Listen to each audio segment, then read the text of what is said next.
Big up on yourself, people. Welcome back to the Presser X Gunners podcast. Been a while, people, but we're there in the building.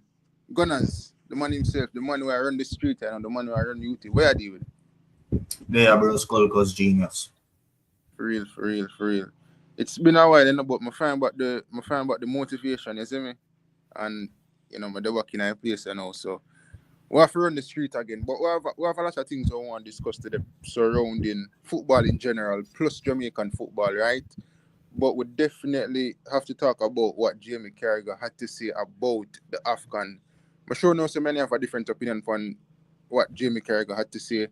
We're also going to touch on the former Montego Bay United coach, Rudolph Zapata, as he had something to say recently about the Reggae Boyz squad and the construction of the squad.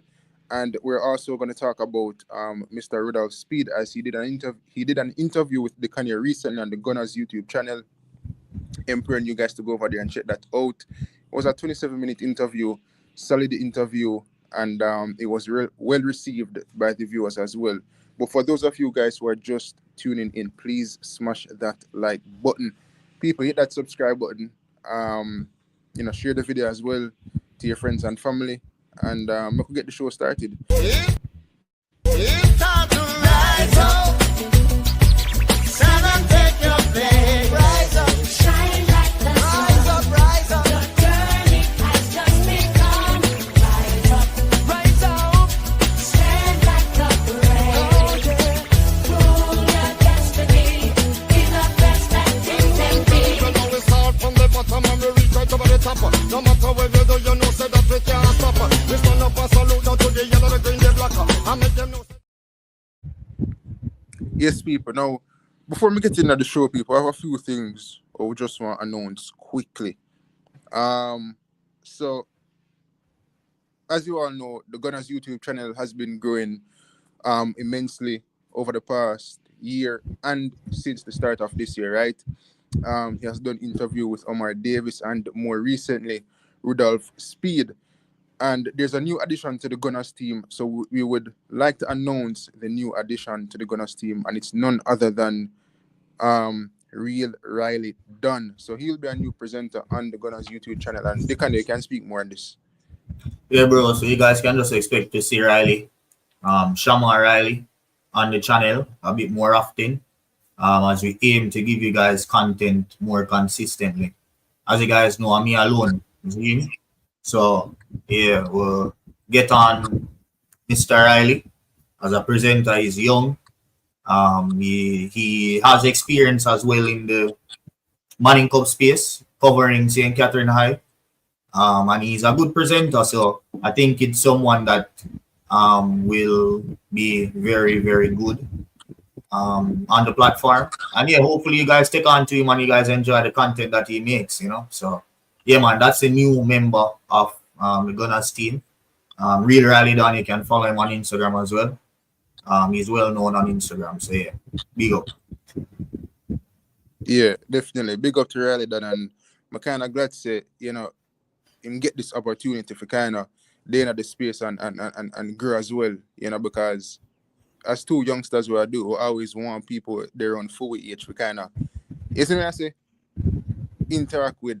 But there's not many in the Jamaican space, and I'm more like older folks in the traditional media, or older folks just in general in terms of, the MG them.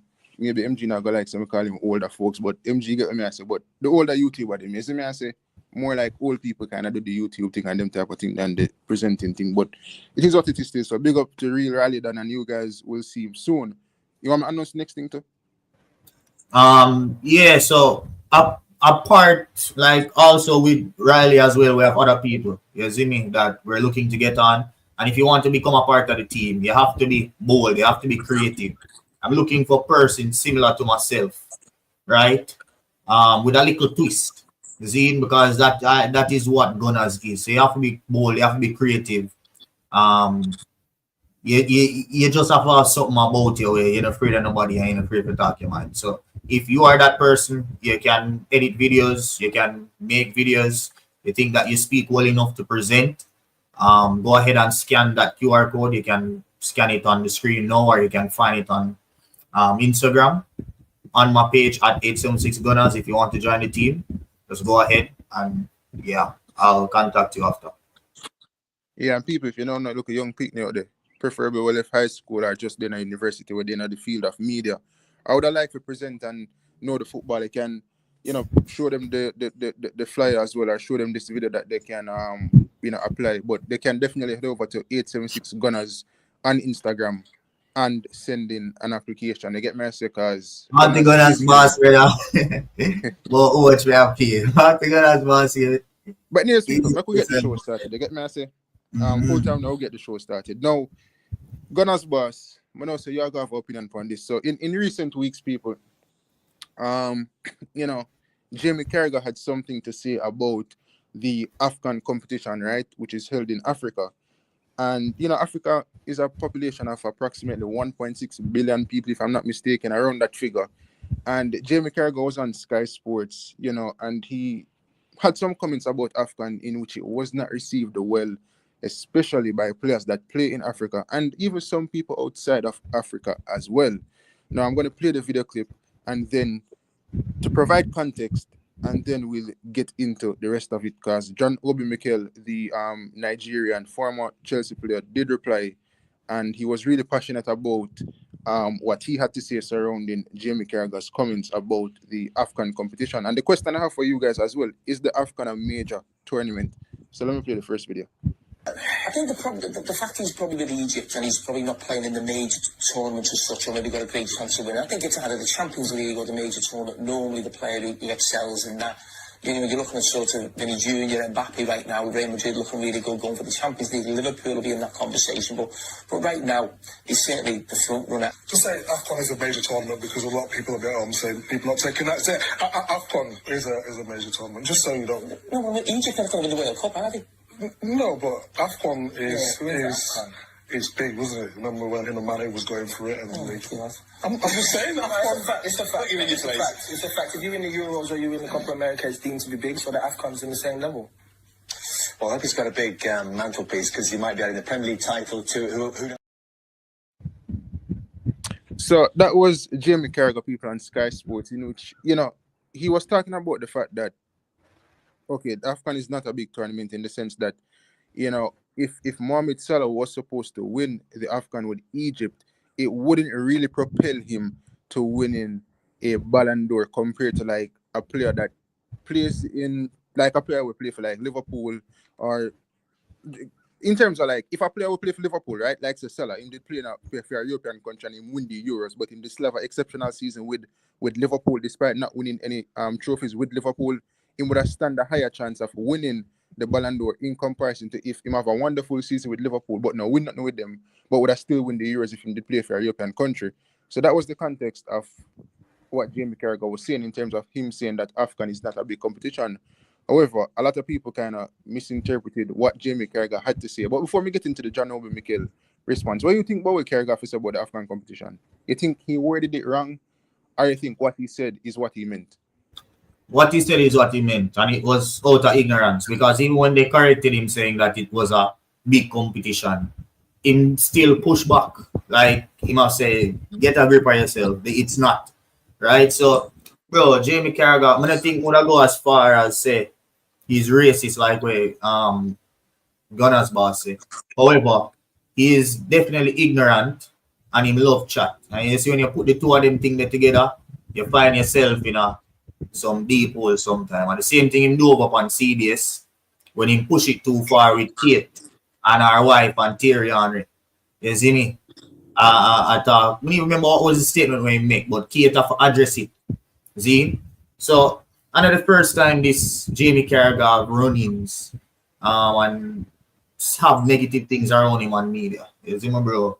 And yeah, it's just out of ignorance. Him feel like just because him come from England and England is the holy grail in the Premier League and him see Euros as the top international competition apart from World Cup. They say nothing else can match to that. Him clearly never yet go Africa, him clearly never yet watch AFCON and watch the celebrations and the numbers and bro, an AFCON final atmosphere better than enough other final atmospheres, bro. If you did watch that last AFCON final, brother, The atmosphere, they better than all the World Cup final atmosphere, you know. In the stadium, you know, bro. The place did a rock, the place did a pump from minute 1 to 90, brother. I can't even know that. It's a big competition. You see me? Obviously, because the competition is held in a time period where it affects teams, people might not like it and they might not tune into the early stages. But once you reach knockouts on the big sides and the big players and they both, of course, people are tuning in, my friend. Yeah, but what if me is supposed to say me have the same opinion of Jamie Carragher? What would people class me as? Because they can't class me as a racist. No, it's not about being a cokehead. It's just that I'm a football fan. And every league me rate, and every competition me personally aggregate, brother. You get me? I say no. I rating different from giving it its dues, though. You know, for rate something to give it its dues. I don't rate La Liga, but I can acknowledge that La Liga is one of the biggest leagues in the world. I don't watch La Liga, but I still can, without watching it, acknowledge that it's one of the biggest leagues in the world. So there's a difference between rating something and not giving something its dues. AFCON is one of the biggest competitions, national team competitions in the world, right? So, when I get it, there is no grounds. The numbers show it, viewership show it. So, it is. There's no debating something that is fact. What do you call a big competition? Viewership. Most people are watching it. The competitive level, the atmosphere in stadiums, how big the final is. The whole of them things they contribute, bro. Yeah, but in the sense of what Jamie Carragher was saying and the context that was provided, right? He was talking about Mohamed Salah winning the Ballon d'Or, in which he said, if him win the AFCON with Egypt, but have a good season with Liverpool, but never win a trophy with Liverpool, him now go stand a chance of winning the Ballon d'Or. In comparison to like if him play for a European country like a Mbappe them, we can win a Euros with France and have a wonderful season with Madrid, but now win no trophy. Mbappe will be in standing to win the Ballon d'Or. You get me? I say, but me I go play have we seen that though? When I seen an African player at the top level in recent times, like how Salah play, who could have used that to make a judgment? We don't see that yet, bro. But watch out, when you come to the Ballon d'Or conversation, right? How many fans in world football look at a player that wins the AFCON and be like, yeah, that's a major trophy that can help you to win the Ballon d'Or? It doesn't happen. You get me? I say, because yes, the competition might be good. Because none of them not that good. Which African player you see in a shouts in recent times? Which African player apart from Salah you see in shouts for win a Ballon d'Or based off of their performances at club level? Yet just there hasn't been any in recent times. No, so you can't discredit the competition because some of the players who play in that competition are not of the level of a Ballon d'Or. We'll see one now, and we will eventually see. But before Salah, in this exceptional season where we go break records upon records, before Salah, there wasn't really any other African player where did I run the world like how Salah run the world now. So it's not something that we have seen before. And you can't, the two things are different. See? Both things are different. AFCON is a big major tournament. And it's just it just done this, bro. It's a big major tournament. So I'm asking this: is the Concacaf Nations League a major tournament? Not in the eyes of the world, because viewerships are down.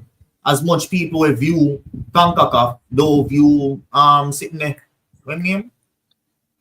Yeah, watch your side. Before I respond to Neil, the amount of people will view AFCON, them have view Concacaf Nations League? Yes or no? Who me ask that? No, exactly. So the Nation League is not a major tournament. It cannot be a major tournament. If Christian Pulisic win Nations League, Zine, is a major award for his country. But in the grand scheme of the world, people now means Nation League, brother. But over 2 billion people have view AFCON. Yeah, but so it has to be a major competition, that's without doubt. But watch out. And that is viewership where them can cater for. Think about the people them like we where watch on free stream where them can't count we in those official numbers. Think about unofficial viewership as well. People that watch on stream all around the world. But we're not talking about the viewership of the competition, right? What we're talking about is the respect in terms of the prestige and the standard that they hold the competition to. as in when a man win a Copa America or when a man win a Euros, like that is prestigious. Like people use that for propel a player to say, yo, he must win Ballon d'Or. You get me? I say What when player African though? players, huh? And that me I try to get to. Yeah, people might use it for propel a player, but what player? Before Salah, and this is what I want to get to. I see a man talk about Michael Essien, I see a man talk for about... example, Hold on one sec. I see a man talk about Michael Essien, I see a man talk about Eto'o, I see a man talk about Drogba. All brilliant world-class players. But were they ever in contention for the best player in the world in one specific year? None of those three players were in contention to be the best player in the world in one specific year. That is the level we are talking about. Now, before Salah, and in this exceptional season we have, which other African player, from George Weah up to now, was in the shout for a Ballon d'Or? That is my question. I'm not saying about no great African players. Drogba has never had a season, brother, in all of the seasons them, where Drogba played, Messi was playing in them season. And Messi have a season better than Drogba in every season when he played. 100%. You forget to Drogba playing a Messi era. Right, well, You forget to Drogba playing a Christie era. Drogba was never in a shout when Messi and Christie were going up against each other. And Drogba then in prime. So yes, he was a wonderful and one of the greatest African players ever. But during that Messi and Cristiano Ronaldo era, Drogba was never in contention for a Ballon d'Or, brother. Come on. Be honest, person. Who I answer the one there before we move on? Was Drogba ever in contention for you for a Ballon d'Or in a Messi and Cristiano era? no.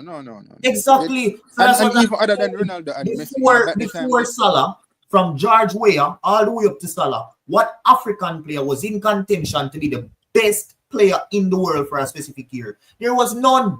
So we have never seen an African player that was in contention, realistically, have to use AFCON in order to say, yo, I win AFCON, I win everything else, so I have to get the Ballon d'Or. We have not seen that as it, and that is my point.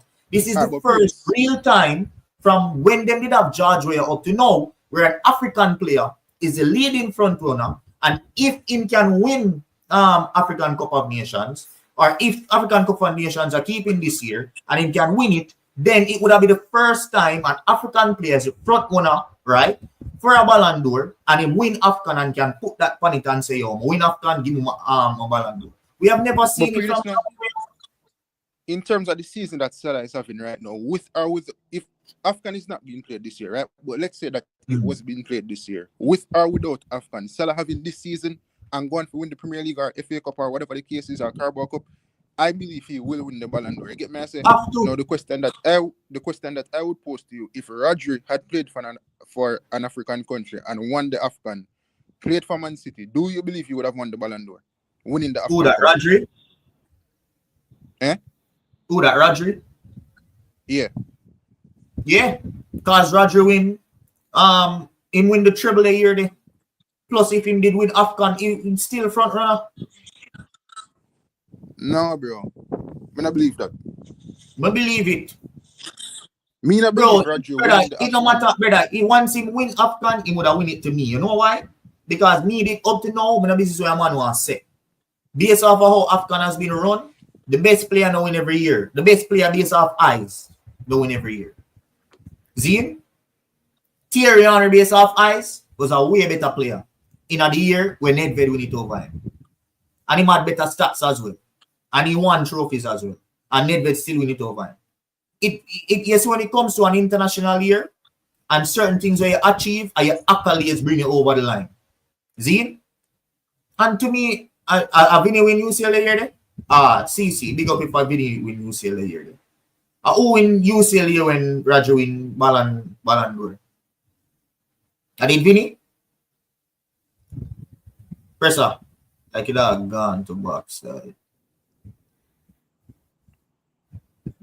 But now I hear it. Vinny?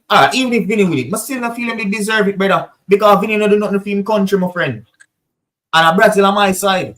And me no want Vinny to win the Ballon d'Or, dog. Me no want Vinny win no Ballon d'Or and him no do nothing for Brazil. Every time Vinny play for Brazil, him me I hear you know. Every time Vinny play for Brazil, him stink it up. Me have said, dog, I can't the same brother this way I play for Madrid. Yes, exceptional player when he play for Brazil. But when him go for me more for Brazil, for Madrid. But when him come and play for Brazil, brother, he man come like when Leon Bailey come and play for Jamaica, brother. The man stink it up every single time. Some things we see that man do that. Me I say, brother, what?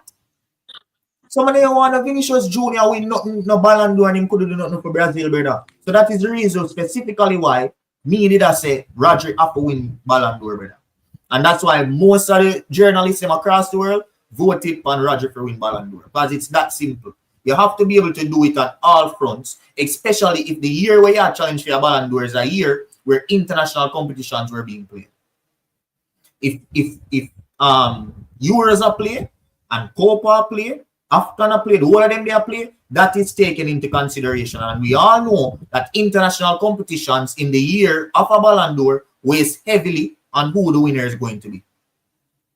You see me? So, bro, I just some see it, brother. Roger deserved the Ballon d'Or, and even if the man did with AFCON, him still would have deserved it based off of the season we have with Man City over Vinny, because Vinny not do shit for Brazil. And I some see it. But we get some comments. Because Neil look like he did disagree with me, you know. The boy press a shoeboat. Neil, let me go back up to Neil. Because Neil I say Drogba and Eto'o was in contention, however there was Messi and Ronaldo. Yeah, and that's what I was saying. To me, they weren't really in contention. They were brilliant players. But the contention was between Messi and Ronaldo. Right? I'm trying to talk about an out-and-out front runner for the Ballon d'Or, which Mo Salah is right now. We have never seen that from an African player since George Weah, right? So we've never seen a case where AFCON can be used to say, all right, we completely deserve this until now. I'm going to think AFCON play the year. Get some more comments now. Boy, I press the goat. Real Madrid. CC Sports Lab says, facts. That is it. Neil, I'm sorry to say. Vinny won UCL, the league. Roger won the league and Euros.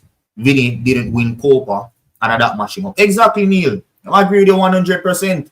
You have to, even if you don't win it, you have to go far. Remember, Vinny mash up Brazil Copa, you know? The man get red card now Copa America. On top of his done said stinking performances them when he did that up. See? Brother, that is not what you do when you represent your country, bro. See?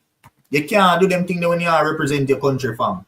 So, Vinny never deserved it, brother. And if Vinny deserved, and if Vinny got that Ballon d'Or, it would have been a disgrace span. The whole of the Brazilian player them way should have win Ballon d'Or, could have win Ballon d'Or after Kaka.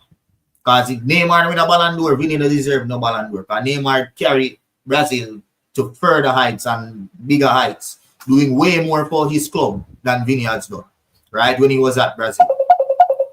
Nah, press what kind of means you will call me, brother, and see what they on live show.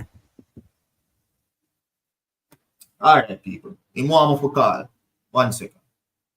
I call him from my phone and see if we can get him on. 1 second, people. Mic check. Yeah, people, if you're not here, press on and make me know. Just give me a thumbs up or make me know if you're not here. Mic check. People not here. In the comment section, make me know if you're not here, press on it, please. CC, drop in the comment section. What am I saying? I don't see nobody else say nothing as yet. People who not here, press on. Them say them not here. Go through. Alright. Yeah, so what I'm trying to do is, right? I believe if Roger had won the Ballon d'Or, I mean, if he had won the AFCON, if he was playing for African country despite having the season when my big city, I don't believe he would win the Ballon d'Or. You get me? I say, but what the thing I'm not like with the Jamie Carragher situation is, right? You see the race war and this race thing about him races and everything, definitely live my life. I plus people as them type of thing. You get me? I say, I just kind of find it wasteful and it draining, it take up too much energy. You see what I'm saying? And to me, I share the same opinion as Jamie Carragher, right? I'm not calling ignorant, fair enough. But he's allowed to have his own opinion. It's just like me saying, I don't think that WNBA is a good league. There are got women out there who are misogynistic and sexist and all this type of foolishness just because they have an opinion and a product himself. They get me and say, well, I think it is not at the level that they think it is. You see what I'm saying? So, you know, say people that beat for that, enough women that beat for that, and I think they will not care. It's just my opinion on a sport. So if I feel as if like the AFCON is not a major tournament for whatever context I provide, then that's my opinion. If I'm on beat, then fair enough, you know. But to the length and the level that they're going at, as if they're more really attack Jamie Carragher. I think that's just foolishness. So, see me, I said, what do you think about that?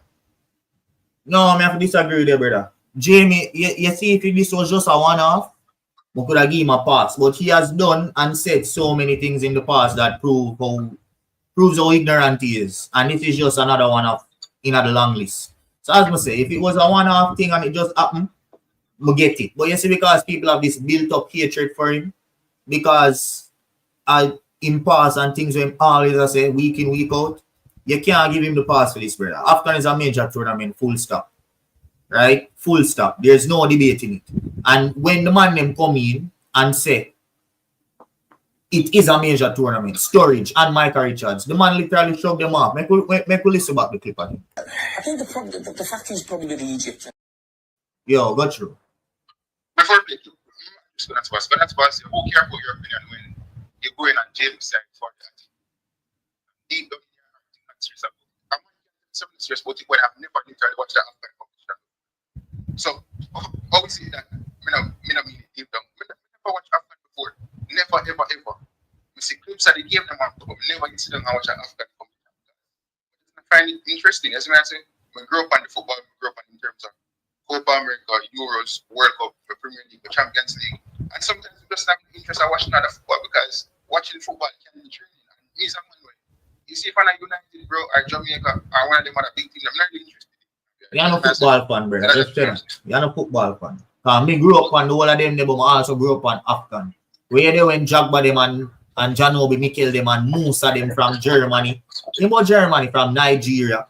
And Yaya Toure them and Kolo Toure and you know, grew up on them man then AFCON youth. Yourselves, dog. Just say I know a full. Just say I know a full football fan, bro. You see me? Yeah, but maybe hear Jamie have to say, and then also John Obi Mikel did have a response as well on his podcast. So we're going to play John Obi Mikel's response to Jamie Carragher as well. And then we can leave in the thoughts on the comment section while we're dissect. I think the fact he's probably with Egypt and he's probably not playing in the major tournaments as such, or maybe got a great chance to win. I think it's either the Champions League or the major tournament. Normally the player who excels in that. You know, you're looking at sort of Vinny Jr. and Mbappe right now, Real Madrid looking really good, going for the Champions League. Liverpool will be in that conversation, but right now, he's certainly the front runner. To say AFCON is a major tournament because a lot of people are saying people not taking that. Say AFCON is a major tournament, just so you don't. No, Egypt never going to win the World Cup, have they? No, but AFCON is big, wasn't it? Remember when Mane was going for it and I'm just saying that. It's the fact. It's the fact. If you're in the Euros or you're in the Copa America, it's deemed to be big, so the AFCON's in the same level. And for somebody to come out and say that, somebody who never won anything with England, to come out and make such statement. This guy says so many things on TV. You know, never won the Premier League, analyzes teams and tell them, oh, they have to win the Premier League, but you haven't won it. Yeah. You don't know what it takes to win the fucking Premier League. You don't know what it takes to win, you know, with your national team. You can't discredit such a wonderful, wonderful tournament that, you know, people in Africa die for the African combination. And for some, it's so disrespectful what he said. And this is coming from somebody who never won any, you know, major international competition with England. Well, he has to play to win, and he never did both. So for me, I think the statement was so wrong and ignorant, John, would you? And ignorant as well. It's yeah, no pressure. The next thing we'll head into is Jamie Carragher as a pundit. And John Obi Mikel. Before I get to the funny part, is acting like a fool and national television. In my opinion, AFCON is not on the same level as winning the Euros or the Copa America or the World Cup, brother. It is not on the same level in terms of the prestige. We all know that, brother. I mean, people might disagree, but it is not on the same level, bro. No man never win AFCON. To them, we're winning. It might be on the same level, but how many of us, wherever a football conversation, you hear man bring AFCON in the conversation as a major trophy? I have. Yo, I'm going to say, yo, would I want with the AFCON? If what is that? It's not over what, it's who you qualify for. Or you have to win some over something else if I only one alone you qualify to play for. Yeah, talk about, brother. No, I bring them unrealistic thing there in the conversation, brother. You qualify, you only can play in one tournament in your entire career. One of them alone you can play in. Zane said no matter which one you prefer to play in. Watch. As a football fan, if I have a discussion out of the AFCON and the Euros, I would say the Euros. I feel like more prestigious and you hold more weight. No, I prefer win Copa America. Alright, see, you prefer win Copa America over the AFCON. Over Euros. No, not only over AFCON, over Euros. See, I say AFCON better than Euros. Not because something is more than we can say. Brother, it's better, brother. The only thing that is not there with AFCON is maybe facilities and them things. But viewership, where is it? Which competition the best players play? Euros or AFCON? Bad man. Bro, because the best league in the world is from Europe. The best leagues in the world are from Europe. So obviously the best players are going to come from Europe as well. That means that other competitions can't be great. Copa America is great. Right? Copa America is great, but the best players in the world don't come from bulk in Copa America.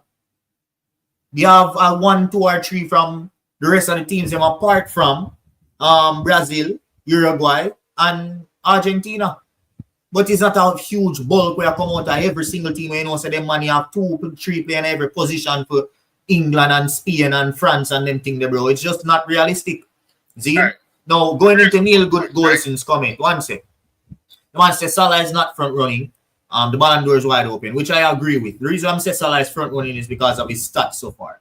I agree with the comment. The winner of the Ballon d'Or is going to be dependent on who wins the UCL. It's that simple. If Liverpool win the UCL, Salah Ballon d'Or. If Madrid win the UCL, Mbappe Ballon d'Or. Even if Mbappe now win La Liga and him carry it close, I think if him win the UCL, him still a go win it because you have the bias there when it comes on to Madrid players. See? So I think Salah really need for win. They've already gone in the Premier League. I'm showing the white flag already. But him need for win Champions League to cement it because the stats are going to continue to grow. And him are going in the Premier League. So him have both of them in the bag already. His stats is on his side and Prem is on his side. So in order to cement it, him have to win that Premier League. I'm thinking know that as well. Now going into Jamie Carragher now, person. Right? Carragher have this thing about him where the man love chat off him thinking more. And everybody have the same thing to say about Carragher. Be a man will never win the Premier League, you well know and love to chat and tell people how you can win the Premier League. Be a man will play in a Premier team entire career. See? Jose Mourinho go as far as to say that Jamie Carragher is not even in the top 1,000 defenders in football history and the man still love chat off him more. See? What do you think about that? I want to go as far as to say that in terms of what Jose Mourinho said, that's just ridiculous. And that's an unfair assessment, or it is unfair for somebody to have that opinion of Jamie Carragher, like, he never gets to the matter of people who win the Premier League. I mean, let's sit down here and see and everybody, and we say, this is what Arsenal should do, this is what Chelsea should do to get back to the top. What do we know? We have never coached that team. That's as fans though. So, he's a pundit. How is it that we can have opinion? What you say? He's a pundit on a panel, right? That has strictly Premier League winners talking about winning the Premier League. And every time when all of them can look up and puff them chest out and say, brother, me can chat about this. That's the whole point of a pundit, you know. Why you think them getting past players in a punditry? Zine? Yeah, when I don't finish. When they on the Champions League show a different thing that time when we little lead at Champions League on penalties. So you can give him that. He know what it takes to win a Champions League. So when they on CBS Golazzo show with Kate and Micah and Henry, the whole of them, well, not Micah, but you get me? Them win them your Champions League and them govern and them easy back and them can talk. But when you come over on Sky Sports now, it look away, brother. 100% because as a pundit, normally them bring in pundits in a games that have experience in whatever type of conversation them have. See? I'm not say it one sec. I'm not say you can't talk on a specific conversation. But when Jamie Carragher talk about it, you feel as if the man win the league. The way how him talk about it, it's not like, from a humble manner, right? It's like you puff out your chest because you do this, you've been there, you've done that, and you criticize other people for something what them can't do when you never do it. That may look good, brother. Yeah, but you see, but remember, football is a team sport. It wasn't a one-man thing. But Jamie Carragher go out there and play all 38 games. I get that saying? So you can't just... And if I did up to him alone, them would have get relegated. Kind of good. At the end of the day, for a man to play at that level, play 780 something games in the Premier League, right? For a man to play at that level, win the Champions League, win Carling Cup and that type of thing. I mean, yes, he never win the Premier League, right? He doesn't have an idea of... Brother, the man win one little Champions League, brother. One little Champions League. Without him win nothing else. Him a little Carling Cup. Why else him win? Playing no much games. What was Liverpool when he did a play? Apart from the one Champions League with them win, Liverpool struggle for finishing at some Champions League spots sometimes. Liverpool all have finished 8th place when he did it. But please, look at Robbie them from AFTV. Robbie them no over on the club. Robbie never own a club before. Turkish them not over on a club, but them swear things they know everything about the club and the financial intricacies of these clubs. What you say? What you say? But just I respond to Jean-Pierre fan. Now, it's all about the tone. See, I did mention say Micah do win a Champions League. I'm say Henry and Carragher except Micah. But the thing with Micah is Micah on the depend serious goal as a show. I criticize, I beat down and I bash down players. Because them can't cut it in the Champions League. If not do that, the man take a humble approach. Because I know say yo. Yeah, but they want to show you for a specific reason. Because I'm a vibes. Because I'm a this, because I'm a that. This is not my place.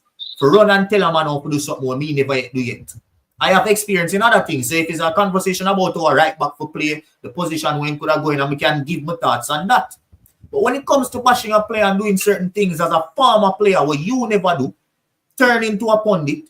Jamie Carragher is different. The man has a whole lot of controversy around his name for saying a whole lot of things where you just have people just have to question him. And that is the difference between Micah talking on Champions League, right, not winning it, as opposed to Jamie Carragher talking on Premier League and he never win nothing because the man literally a chat like a something when he win. You see me? That's the difference. Yeah, but you can't use logic. Again, for example, Manchester United, I've never run a club. You're a fan. Being logical, we can identify certain issues at United and say, listen, if they fix this and they move this player and bring in this player, that can help to solve the issue. That is just being logical. That is just using my brain, despite me not being or me not ever being in a situation of running a club or coaching a team. So all Jamie Carragher is doing is using his brain. He's being logical. I see the man unrealistic when he say, oh, you have to do this and that to not really. Most of the time, the man is being logical because guess what? He's coming from a point of being experienced, playing in the Premier. You get me? And now I said being in tight runs, but listen, you play 700 and something games. You must know some stuff from me and you're not gonna know it. Brother, have some the man for good, brother. This sound like Tridini them, brother. When Tridini them talk about winning league and that man now a trophy. I saw the man sound, brother. I remember say Jamie Carragher apart from the little Champions League run the way him having a dog. That was Liverpool banter year, you know. That was when Liverpool was trashing our streets, you know, brother. Don't forget that, you know. Remember say before Liverpool win the title on the club at 30 a year, Liverpool now win nothing, you know, dog. So don't feel like say Jamie Carragher is this all-time Premier League legend. He was an average footballer, and everybody talk about people trouble Jamie Carragher because they knew he was crap. He was just a player that was consistent, always fit, and play him hard out and sweat on the football pitch. Zine, in an average team, for almost 80% time career, he was an average player in an average team. So don't feel like say this is some world-class player that like the Phil Neville or them man there. That man is at the level realistically of a Tridini and a Gabby Galmalure if them did win a Champions League, basically. You see me? So at them type of level they Jamie Carragher depend. So even if they commit the way Jose Mourinho say, brother, don't feel like say Jose Mourinho and this the man, brother. Jamie Carragher no make the top 1,000 best defender them in a football history. I tell you that because the man was average. Well, we don't know football history, so we can't go just make a blanket statement. Well, Jose Mourinho no, and Jose Mourinho is a coach where you will rate. So why you not believe in him? When John Obi Mikel bring up the trophy thing, it's foolish. Listen, people, I'm a United fan. Jamie Carragher had spot at the child in the vehicle. Yo, but the anger, brother, like I say, oh, this man should have never did on TV again. But the older we get, brother, I still believe you shouldn't be on TV because that's just like disgusting to me. Get messy, like you spit after somebody. I'm not care if the money that they care that spit after or whatever, you just spit at people. Spitting at people for me is one of the lowest things I can do to a human being, brother. Man, I'm not shocked, brother, that spit on me, brother. I swear to God, that I'm going to kill him. You see me? Some people believe him not on TV, right? But he's on TV still. And the older me get, my feelings kind of fade away in terms of like, oh, my feeling, I have the anger towards him again and things. You see me? I say, but I kind of feel like some people easily attack him because they see him as a meme or like them bad term or whatever the case is. I don't know why. I mean, obviously, there are reasons as to why. But I just feel like they bring up some points recently in terms of responding to him where it just never warranted. You see me? I say, but may I get on CC now? Eh? Big up CC. Big up, man. So, yeah, I mean, you know, press have been pushing this campaign that Jamie Carragher then push the narrative. Watch at Dicanio. For years, we have heard this narrative from the European elitist society. Oh, the AFCON is not a major tournament. Why? It's a Confederation tournament for Africa. Similar to the European tournament, it's a Confederation tournament for Europe. So why? What distinguish Euro from AFCON? Nothing. So let me ask you a question, CC. Let me ask you a question, right? What distinguishes Burger King from a normal lady who sell burger? No, that's a different thing. That's totally different thing that compressor, brother. That's different thing. At least this afternoon, brother. Burger King is international. We're talking about recipes here. We're talking about recipes. No. What separates? May I ask you a question? What separates Burger King from KFC? That's like Euros and Copa America. No, brother. No, viewership alone. Burger King. More Hold on, press. Let me show you something. Burger King, Domino's Pizza, KFC. People consume KFC the most. People consume burger probably next, and then people consume Domino's Pizza. But they're the same thing. They're all fast food international chain of restaurants.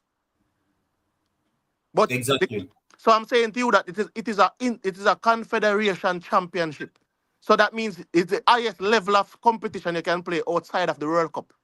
So the highest level of competition for your country that you can play outside of the World Cup is a Confederation Championship, which is an AFCON, a Asian Cup, a Concacaf Gold Cup, a Euro, a Copa America. Whether you like it or not, it is not about what you like or what you don't like. You know? One sec, pressure. One sec, no, bro. One sec, pressure. Masu get to give the floor. And as I said before, the difference between, right, all of this is the fact that we have not seen a whole lot of players from Africa that have been that good enough to contend for a Ballon d'Or since George Weah. We would have said, we can use AFCON to say, all right, yeah, man, them win AFCON, so them can win the Ballon d'Or. We have not seen that as yet. I think that is where this built-up thing for AFCON come from. You see, because AFCON now produce, or Africa now produce enough players where we can put to the forefront and say, yo, these are the best players in the world. That's the reason why I feel Europeans especially downgrade AFCON. But the competition, AFCON itself, is a big competition, brother. It has been out for a long time. And once it reached those knockout stages, brother, the place are pump, crowd, stadium, pack, viewership up. Not because you know what person I mean say is a bad piece of tournament, brother. You see me? You never say it's a bad piece of tournament. That's it. It's not. I don't watch it. It's major. So isn't it a major tournament? Isn't AFCON a major tournament? I don't know. No, not to me. Not to you. Well, it does not make sense. Then right. you're new to football. I never watched it before, so also me personally never watch it. You're new to football. Look at the stats then. You don't have to personally watch something for no say it's major. I don't watch La Liga. But don't we can say La Liga is a major is one of the best leagues in the world. Without watching it. The only time me turn on my TV and say me I watch La Liga is El Clasico, you know. Alright. So even the last 2-3 El Clasicos, me not watch them, you know. But that no means we can't definitively say, right, that La Liga is one of the best leagues in the world. because of But I will stats, say because of I have proof. criteria which I would use to describe if a competition is major enough for me. When you talk about quality of football, I don't think it's the highest quality of football. When you talk about prestige, I don't think it's a competition with the biggest prestige. It's not No, but something what is prestige though, bro? What is prestige? What is the meaning of prestige? A competition is prestigious when it is steeped in history. When it is steeped in history. AFCON is steeped in history. AFCON is since 1957. And the next thing about it is that the Ballon d'Or, we are going to address it. The Ballon d'Or was only for European players only until 1995. So no matter how much AFCON you won before, you could never something to qualify because you're not a European player. So if you weren't a European player until 1995 when they opened it and said, okay, if you play for a European club, then you're eligible. So that is a thing now. If you play for a European club, you hear that, Dicanio? So if you played for a Yeah. European club at 1995, you could have won it. Simply meaning that up to that point, too, if you win the AFCON, it doesn't matter because guess what happened? You have to be playing for a European club. So if you won the AFCON and you never was playing for a European club, you're not eligible. So after 2007 now, they changed it again and said it doesn't matter who you're playing for. So once you're winning titles and you check the box. So if you play, for example, Messi wasn't playing in Europe when Use he won. Neymar example, man, because Neymar get nominated from Brazil League. Yeah, all right. So In Neymar got 2012. nominated from the Brazilian League. Neymar could have not, pre-2007, Neymar would have not been eligible because he would have not been representing a team in Europe. So even if Neymar had won the Copa America with Brazil, he would have not been eligible because he wasn't playing for a club in Europe. You see how that funny gunners? Yeah, man. So even see there, he would have won a major tournament in Pressa's eyes, but he would have not been eligible for the Ballon d'Or because he wasn't playing in Europe. So it comes back down to the Europe elitism. They created an award for themselves, and then because football has gotten to this global level, they realized they have to open the award, and now it is acceptable. Sadio Mane finished runner-up in 2019 for the AFCON. Sadio Mane finished fourth in the Ballon d'Or. I think he won the Champions League at that point in time, if I'm not mistaken. Sadio Mane won the AFCON in 2022. Sadio Mane came second behind Benzema in the Ballon d'Or. Those things are happening the first since George Weah. So those are the first time. In terms of the World Cup, right? How much African teams have ever been to a quarterfinal of a World Cup? Okay, so I'm gonna give you this now. The World Cup, in terms of Africa, because it's so much of a major tournament or a major competition that Bro, the World Cup is a different competition Alright, from so let me- AFCON, let me- bro. alright. AFCON, me talk about. Bola, no. You see, the World Cup is the World Cup. People make it seem as if the You best ask a football question, Presser, but you're not gonna answer a question. I'm gonna answer a question. When it comes down to the World Cup, Africa, in terms of the spot allocation for the World Cup, Europe have 13. So if Europe have 13 spot, and you have at one point in time, that's what 32 people in the World Cup. Europe have 33% opportunity of making it to a certain stage in the World Cup. Single match. Something that Africa need have about 3 spots one at a time, and then they give Africa 5 spots. And you know this 5 spots, what they did, Presser? And Dicanio, if you won, 10 teams won their zones. And you have to, if you win your zone, you still have to go do a playoff with the next winner. So even if you finish first, you have to go in our next group stage, and all 10 winners play each other, and then you get 5 spots. So 5 African teams are come to the World Cup. You understand what I say? So it's just a similar situation like that. And African Federation is one of the hardest ones. Them. Watch out one second. African Federation are one of the hardest ones. Them forget out or forget in the World Cup. Almost every single year. One second, no Presser. Almost every single World Cup, one of the major team them in Africa miss it. Remember the year in Ivory Coast who miss it. Remember here when what them name? Cameroon miss it. When Cameroon did have some top piece of players too. Come on, brother. I want to the hardest. Watching one of the hardest leagues them that to make it out to the World Cup. And let's say 5 of the best teams from Africa with them up, right? Whenever them go World Cup, brother, them never did not look on Nigeria, for example. Bro, Nigeria one of the worst teams. On paper, they look good, but on the pitch when they go face people, them. But I can say that Greece.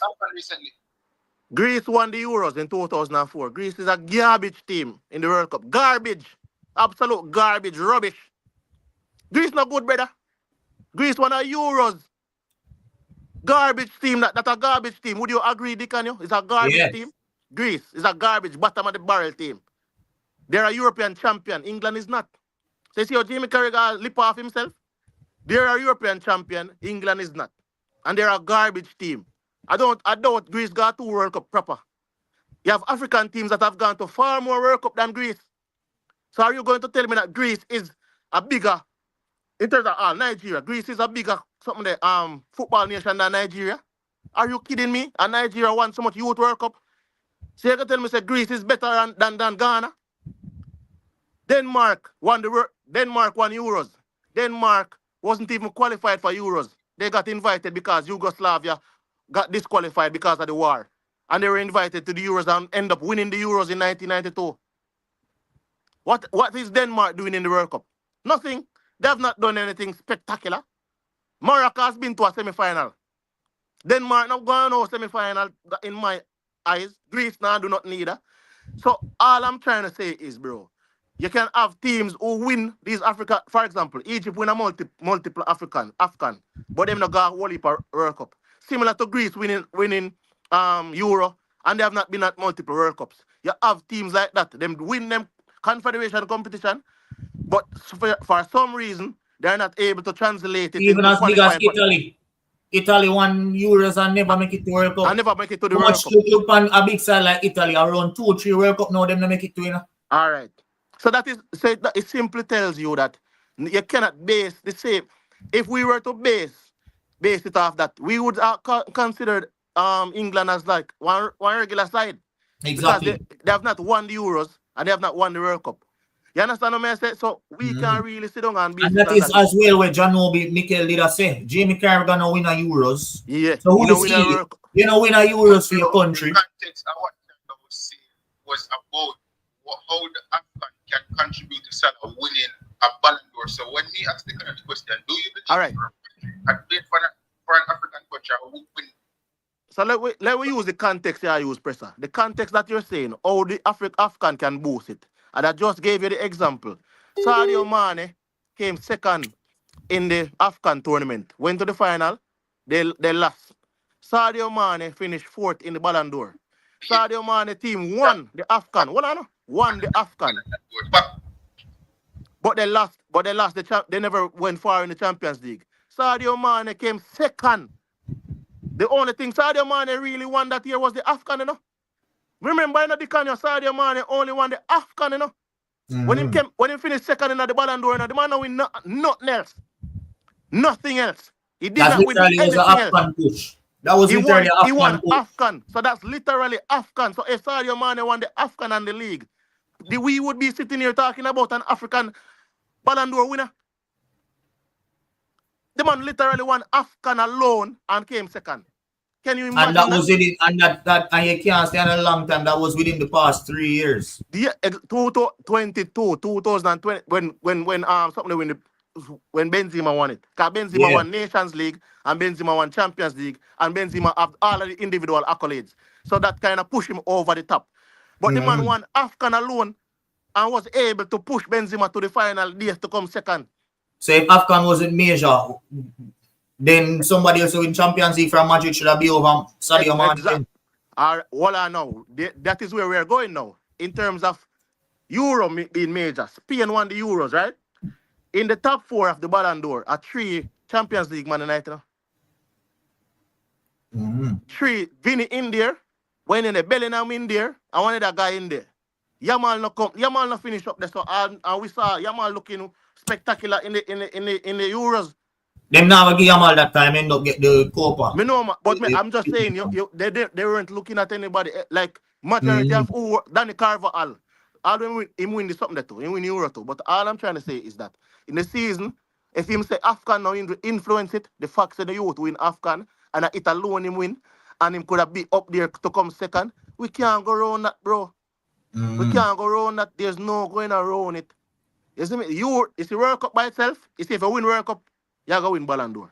Argument done. You win World Cup, you win Ballon d'Or. Unless unless in your World Cup winning team like Germany and them team, they not have no great individual player. Like Germany don't really have no great out of the world individual player. They more And like one exception we see that one and was with Modric. yeah. I think 2014 when Germany win World Cup, nobody from Germany team now win Ballon d'Or. No man, because Messi was too great. Messi get played at the tournament, same name. Yeah. So I mean, it's just the Lionel Messi effect. But But you, Presser. yeah, go ahead, Presser. No, I before even this Jamie Carragher situation presented itself, I have the same opinion on Afghan. I get me, I say, because military not watching. But I feel like people must go to the lens of the Mago and say, we're racist and that type of thing, because at the end of the day, it's just a football opinion with the man. They get me, I say, well, certain things are not opinions, dog. Certain things are not opinions, Presser. You're facts. And that I can't take with the world. Yeah, the world are going on one piece of spiral. They were just to make no sense, brother. There are facts. The viewership alone, where AFCON have, proves that it's a major tournament. Yeah, bro, that is a fact. It's a fact. That's like telling me, because Freedom Street did get 35,000 people, it was a wicked concert. One man talk about, brother, you talk about 35,000 people compared to 2 billion people, dog. No, Freedom Street coming at this. Brother, let Freedom Street out of this, dog. Because we are talking about 2 billion people that are registered viewers. And we are talking about people as well that them can't register because they watch AFCON pan stream, like myself. Pan free stream. Where them can't register the 2 billion day. So imagine the people them where watch hold on. Imagine the people them where watch AFCON illegally. And more than 2 billion people, call it almost 3 billion people could have watched it, brother. Every day. That means me must take all the chicken. But people can just probably just swap and obviously. So you think people are gonna just name KC like taste bad who taste and spend so much money out of their salary per month on something where tastes like shit. Brother, just start facts no bad man. Bro, AFCON has been disrespected, right? I'm gonna tell you. And for your man one sec, and for your man who never watch, big up yourself, Javi. You make a brilliant point. For your man that has never claim 100 times on the show you right now, so you never watch AFCON. You sure have a lot to say about the competition where you never watch. Because what Javid says is 100% right. You see, when AFCON reach knockout stages, brother, I want the sweetest and nicest thing that to watch, brother. Wholly, entirely. You see all man a lash laser off my man them punish pan the field when them a play. You see, we are talk about, brother. But Dicanio, who have the record for the most youth World Cups? I don't know the one there. You have to tell me. All right, so I think that the U17 African team, bro.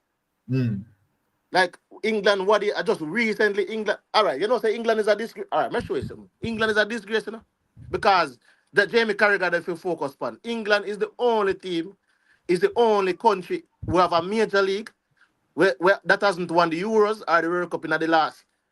How much? Them never win the Euros. Spain win the Euro. Germany win Euro, Italy win Euro, France win Euro. England, that are top 5 league, you know. Look on at the the top 5 countries who have the top 5 leagues in the world. England is the only one. And why is that? Let me show you why that is.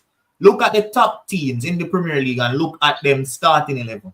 And look on the country them, where they are them starting 11. When you go some books and one second now, when you go some books and them show the player them for the lineup and them show them international country. You barely see an England baller. Go in Spain, go look on Barca side. Be a Spanish side, you see. Line off saying I man them starting 11 and man them squad. Be an Italian man, you see in I top one. Because the man them use them players, brother. Premier League is imported, and we all know English players are crap. Majority of the English players that are being produced are crap. Them not ready. That is the reason why the Premier League is one of the best leagues in the world. Not because of what England are produce, but because of what they are bringing in. Yeah, 67% of the English Premier League are foreign players. 67%. The most of any top league in the world. 67%. So can you imagine that? So out of every 100 ballers, 67 are foreigners. So it's just... What's your opinion? Got you. Finish this. Yeah, so for me, when I look on certain things, I think when Carragher them make certain comments or make certain statements, they're ignorant of the fact that is going on around the world. They're ignorant of certain things, and I think the difference with the AFCON, as Obi Mikel said, is that financially, by the way, Plymouth Argyle one goal up on Man City. But anyway, something that them kill Liverpool and look like they want to take out Man City too. But in terms of the financial constraints that Africa goes through, it's because Africa corrupt. If Africa federations weren't as corrupt, then they would have been further in football because we have seen the multitude of talents coming from Africa. We watch a team in France win the World Cup. Oh, majority of those players are Africans. And me no want nobody tell me say the man are African because we have players who are Jamaicans who every day a man remind me say they are Jamaicans. So similar to all our players are Jamaicans, those players are Africans. Yo, 1 second there. A long time Gunners boss did a call in. So make we get him on here, I say. Gunners boss, big up yourself. Yeah, man. But see, 1 second, bro. Genius. 1 second, press. A long time Gunners boss there. Make him get the floor. Repeat what I just said, Gunners. Go through Gunners boss. Yes, up. Yeah, man, may I get the floor, man? Up. See. Gunners. 4-3-3%. Yeah, man. Let me ask you something, Gunners. Which club, which club him affiliated with again? Oh, Jamie Carragher? Yeah. Yeah, Liverpool, man, when them never ready. Okay. So why? Remember, say Jamie Carragher, the only thing that man have for Liverpool was the Champions League, where them beat AC Milan for a penalty. See? Hey. And after that, I Liverpool struggle until Jurgen Klopp come in and win them a league. I be a 8th place and 5th place and Europa League and them thing there. Liverpool know that. So Jamie Carragher is not no big baller known to people. The little Champions League they went in at the start time career when he was a young defender. You see me? Apart from that, the man has been average. So what you have to say about it?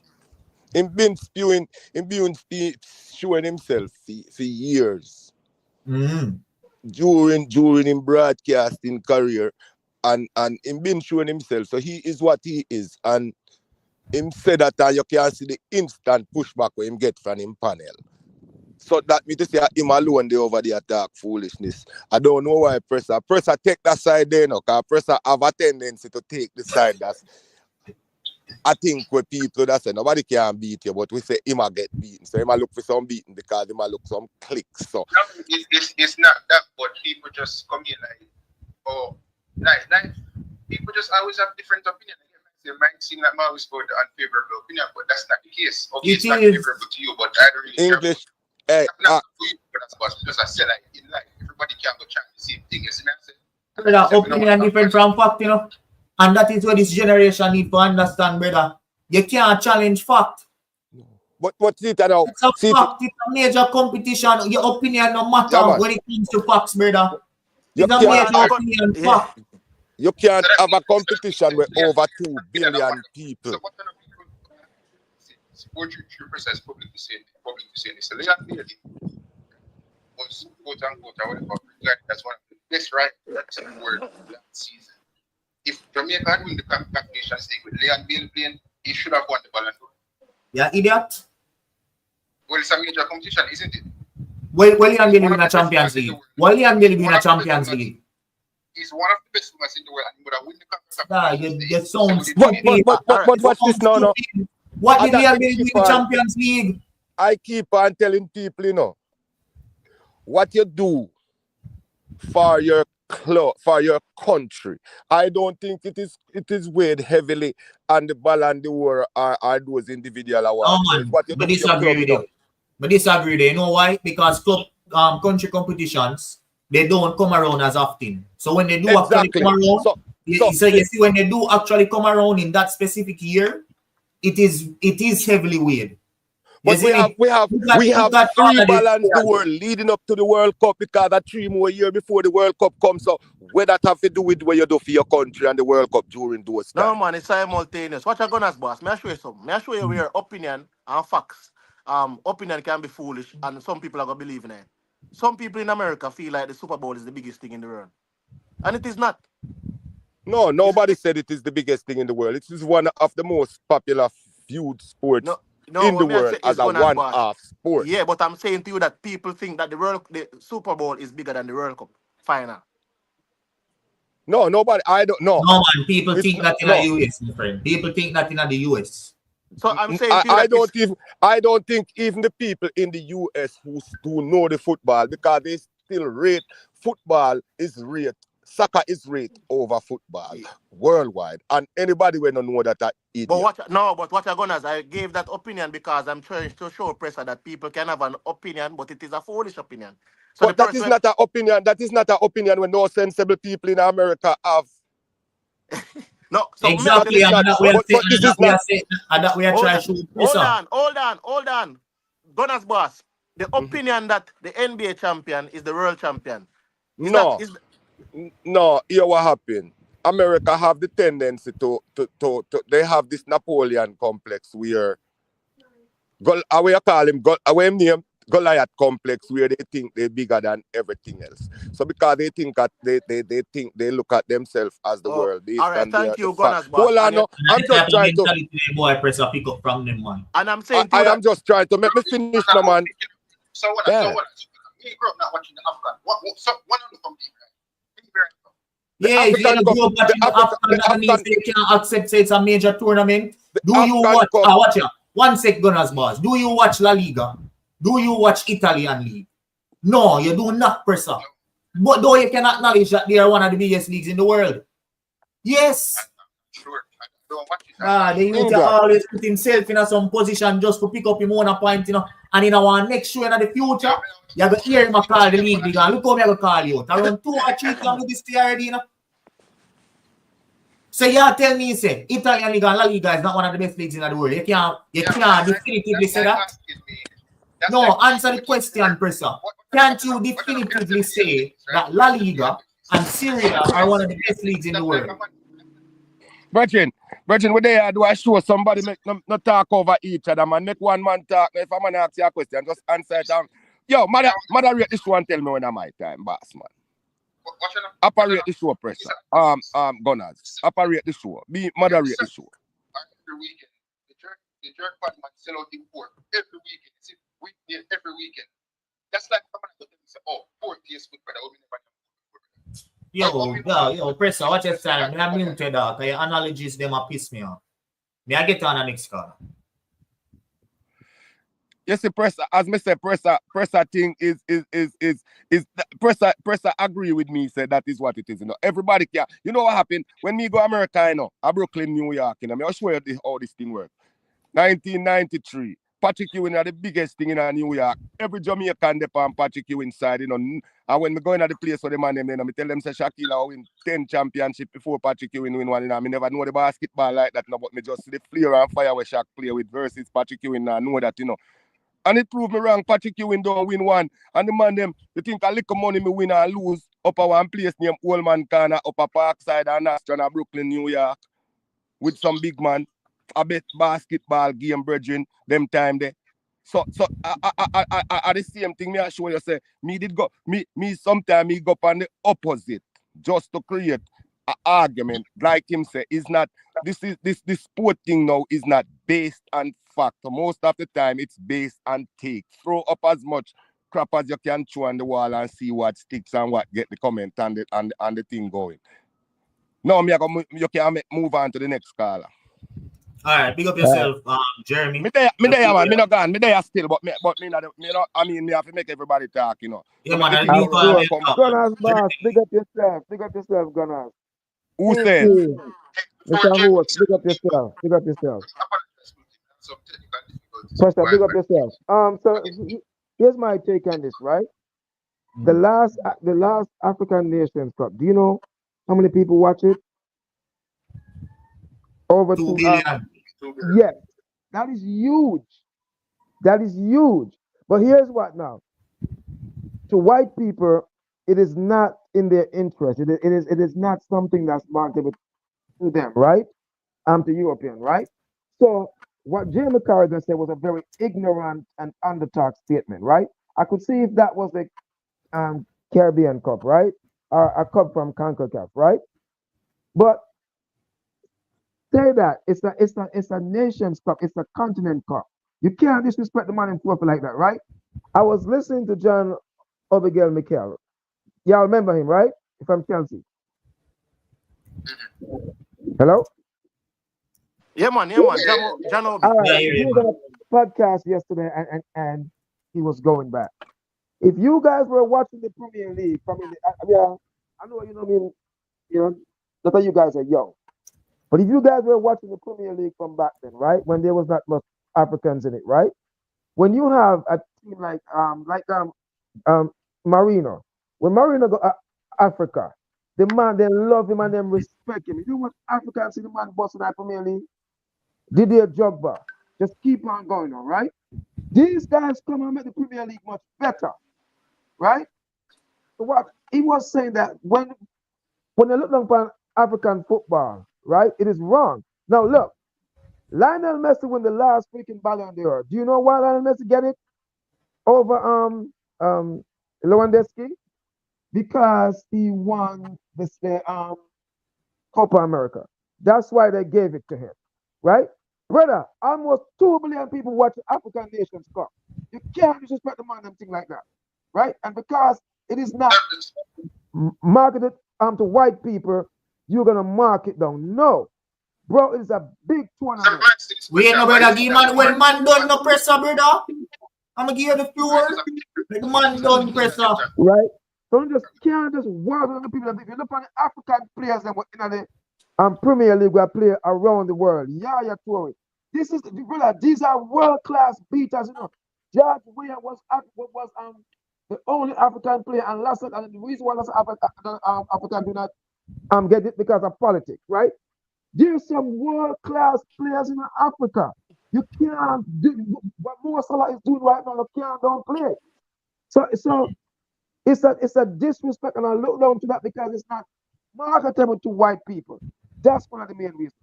Go ahead now. Go through pressure. Let me ask you this. Germany, which club you support? It doesn't matter which club I support. All right, but since you asked me that, right? But since you asked me that, I support, Chelsea.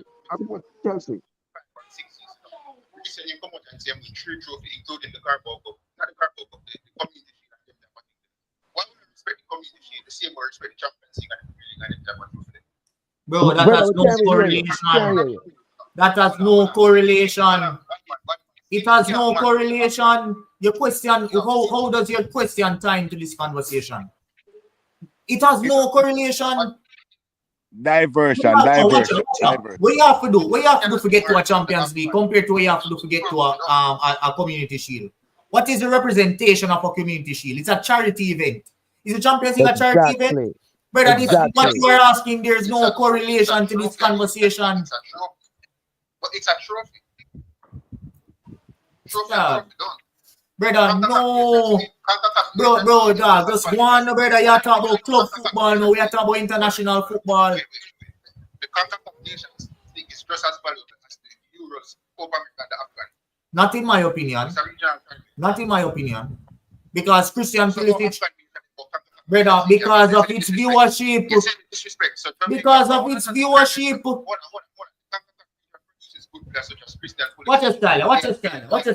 People in Europe are sit down every day to watch Concacaf Nations League.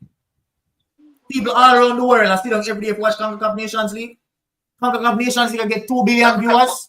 If the Concacaf Nations League getting 2 billion viewers, when Concacaf said some books and them a stream, on YouTube, most viewers just see a video can get. They can barely scrape and get 100,000 views.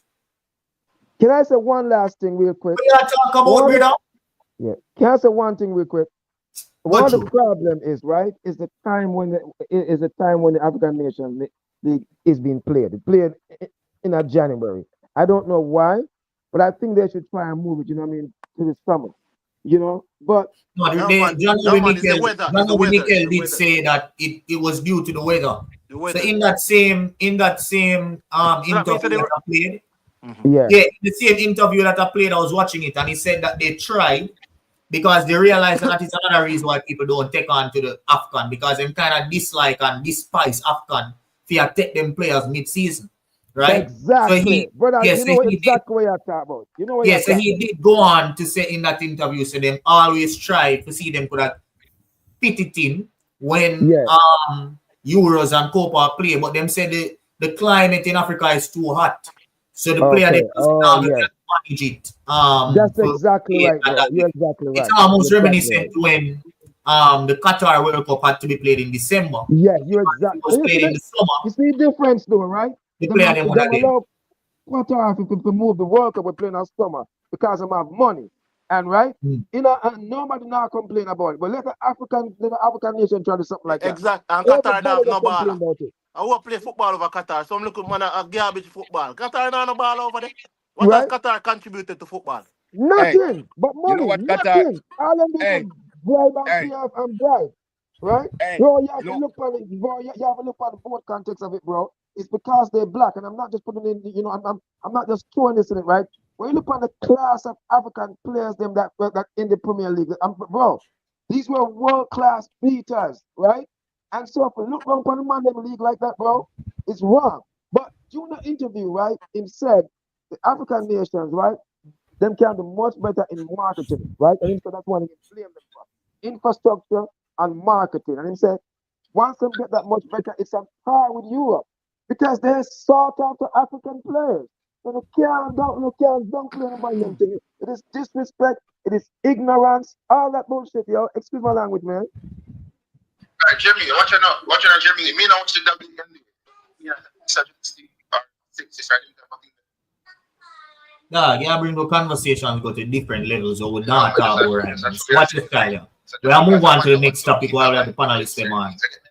All right. We have to keep on time on. So we'll move on to other topics while we have the time on the other people. Before you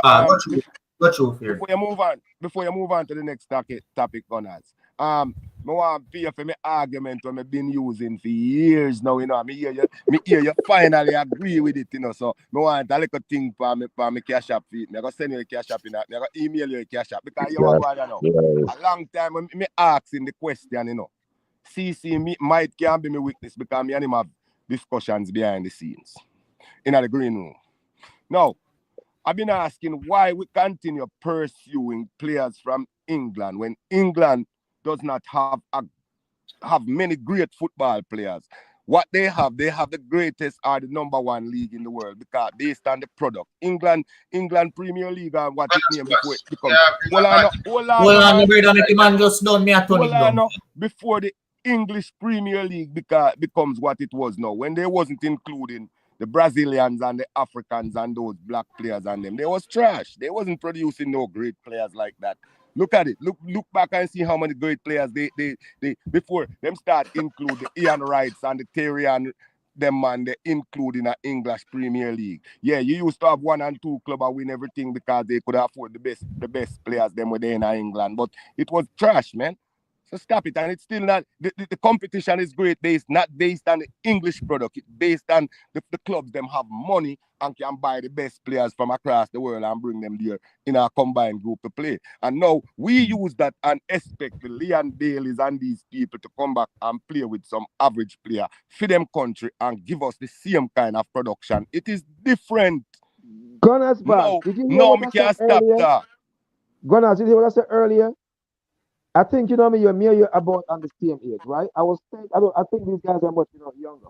I was saying if these guys were watching the Premier League in the 80s, it was mostly white men and mostly, you know what I'm saying, until it started to get later on with John Ballon, well, like early in the late 80s. But before that, when the African them start coming and start to allow, you know what I mean, a lot more black players in, the league start to get better. When the influx of Africans and so forth, it start to get better. I did say that. Yeah, you're right. All right. Yeah, man. So we'll move on to the next topic now.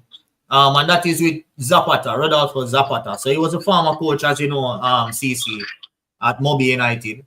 And he had a few comments before he left when the selection for the national team was being done, saying that the national team should have 50% local players and 50% foreign players. So we want to have a little conversation about that. I'm going to start with Gunners Bar specifically. You know what? Since Pressa, I'm a co-host and he feels so strongly about this, may I start off with Pressa. Pressa, what are your thoughts on that? Yeah, it's about that. It's delusion. They get messy, and sometimes it can be friend of Plus, you sound like you're underwater. Get somebody. closer to your microphone or something. I mean, oh, that true. But you, You person. see, family, yeah. Some you can be friendly with some people come from some of these South American countries and European countries because if I'm one the coach at the JPL for the short stint and say 50% of the Reggae Boyz squad must be filled with players from the Jamaica Premier League. Bro, that is delusional, brother. Jamaica never compete against America and Mexico when they have money in the top European leagues and top European teams. I get that. I mean, that's an imbalance in the team. That scam. Why you would say such a thing as that? If you go to the extent where I said, listen, the best of the best players from the JPL in terms of at least one or two. Make them get into this squad. They get me. I said, just like how you have your Richard King. At one point, you had Kahim Dixon. Even though it wasn't like the best of the best, but still, it was up and coming. Right? Since you got Charlton, that comment that we can agree with. They get me. I said, but 50%, nah, bro, that's too much. Now, one thing before we get on the rest of the panelists. Now, this is one thing that Mr. Rudolph Speid said. It was off here when we were speaking after the interview, as relates to players that the national teams that have been that have qualified Zine for World Cups. In same as the 4 national teams qualified for the World Cup, including the youth team in a 2011 or 08, one of them. Where the Omar, yeah. Right? The 98 team, and I think must be 2 Reggae Girls team. And him say when you look at analytics for all of the teams that have qualified for a World Cup for Jamaica, those teams consisted mostly of local players. So all of the time when we are looking or we are pushing to get in diaspora players, right? Every time we have gotten diaspora players, it has proven to not work, right? And the 4 times that we have actually qualified for a World Cup across all fronts, majority of the teams that qualified were local players. So what do you guys have to say about that specifically? Hold on, one second. I'm gonna push back a little bit. I'm gonna push back a little bit. So, one second, everybody, one second. Never give them the floor. Just one thing, man. So that are the facts, right? Yeah. Those that you can't go around that. The facts say the 4 teams that will qualify, majority local players. We have tried the diaspora players for years upon years, and we still not qualify for the World Cup when we bring in diaspora players. So, me playing devil's advocate here, now say that I believe in, I know, but me playing devil's advocate here, do you think Zapata has a point saying that we need to use local talent and then maybe we can mix in and mingle? Can I go first? Because you know what I mean, I have to go. Can I go real quick? But I'm going to run through everything that you said. Yeah, go through Jeremy. Of all those teams that you said, the female teams was the only 2 that have most that have most foreign born players, right? The 2 female teams. So that was kind of understood. But the male teams, then yes. Well, I'm gonna say something. I'm gonna say this to you guys, and with all seriousness, the 98 team would have never qualified without those English-based players. Never. I will not take it back. I will never take it back. But there's a but Gunna's boss can say this to you too, right? Back in those times, right? There's something about our players, right? And we used to have players back up to 2010, right? For some reason, football style has changed and we never adapt to it, right? So our local players get left behind. There's so many players that went away and come right back. They just could not make it, right? But before that, yes, I would agree with him. But I would not blame the English-based players. Players is coming and play just 3 years, it's just not going to work. They need that system themselves, right? But I would not blame it on the English-based players. I would blame it on time to train and etc. like that. But yes, you can't debate that most of the teams that actually qualify is them actually come from local style. Go ahead. And just before we get in Gunna's boss and CC, I have it to think that when I think it will be 50-50 local ballers, but I still think that culture in relation to international football is very, very important. You can't just get in people who don't understand your culture because there's going to be a disconnect. And in order for a nation to move forward and be competitive on all fronts, Because not just the team alone are going to push the team. The fans have a big role to play. The federation has a big role to play. And if players on that pitch don't understand the culture and don't understand what or who they are representing, it just not going to work. So I think that is the main thing. We need to sort out the culture. Even if diaspora players are coming in, Jamaica needs a footballing culture. We need players that are coming in to understand where they are coming in and what they are representing. It can't just be an opportunity to play in a World Cup and then once we see you, we can't see you again. And I think that is the main persons that are willing to infuse themselves into the culture and actually be a Jamaican. Because you can be in the diaspora, but at the end of the day, Jamaica, they right, yes, sir. And being a Jamaican has to do majority. Hold on 1 second, bro. Being a Jamaican has to do with what they right, yes, sir, on the island. So if you want to represent what is here on the island, from the diaspora, it is wrong with that, but you need to understand the culture where you play for, and you need to be a part of that culture. You see, if there's always this disconnect, it will show in the football, and it will just not go evolve. And that's some see. So when we get on go through, person. I feel like there's a myth with that. How much players from the diaspora in recent years accept with like Gold Cups and Nations League, and then after that they never show? How much are they? I mean, them are great, them Anton, and enough of them when they still debut. Because a World Cup them there for. But we've heard before in the past, Zine, and we've seen in the World Cup qualifiers, with a whole lot of those players where they bring in the last World Cup qualifiers, where they never qualify, and it basically means say, oh, I really do. Them know they can make the next World Cup squad. But instead of coming and playing the Gold Cup or the other competition where they come in the other year, they don't have to do that. Because why? It's really the World Cup was their motivation. Them know 4 years time from now, them now can make that World Cup squad. But within 2 years, them can help the program and continue to build the program and potentially help others, but them not interested in that. And that's what me I talk about. We need players that have real interest in the country, real interest in football and want to represent this country. Not just players who want to come here with the incentive of being able to play in our World Cup. Because if that is their incentive, then when them get there, what them are going to do? You need players who really want to be in a this program. You see me? For example, Kemar Roof. That's a one player. Kemar Roof, him win me enough money and we always rate him as a player, but him one of them player there. But we want to see back. And a couple others. Who else want to take the floor? Let's see what you know. Like CC gone, my friend. You see man like off cam. Yeah, but me come back and say this. In fairness, though, right? Lots of these players were reaching out to the JFF, you know, when they were younger, and they got shunned, right? But you're right. We need players who just don't want to come play, you know what I mean? You know, and for your World Cup, we need players to offer them hang up on them boots and stick around, right? Like the Dean Burton, the Darren Moores, and these guys, right? You know, even if them gone, right, come back and try, because to me, right, and what you call him, right, we give him this biggest speaking platform, right? Robbie Earl, right, in the NBC Sport. I think I'm one time alone here in mention us, right? In the way at all, man. May I tell you? Yeah. Always used to wonder how somebody like him just no rep at all. Like, and I grew up and watch Robbie Earl. Yes, come back and do something, you know, if I, you know, all a clinic, you know, give some football boots or something, right?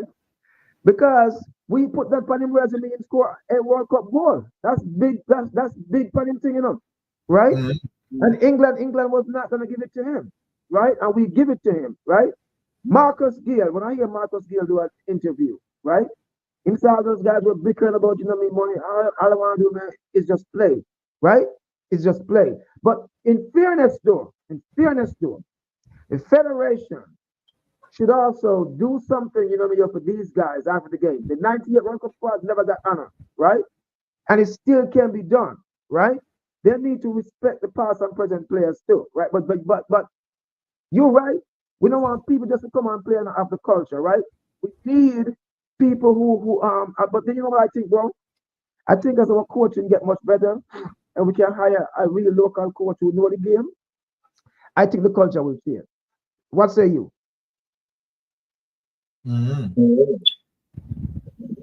Let's get some comments in here.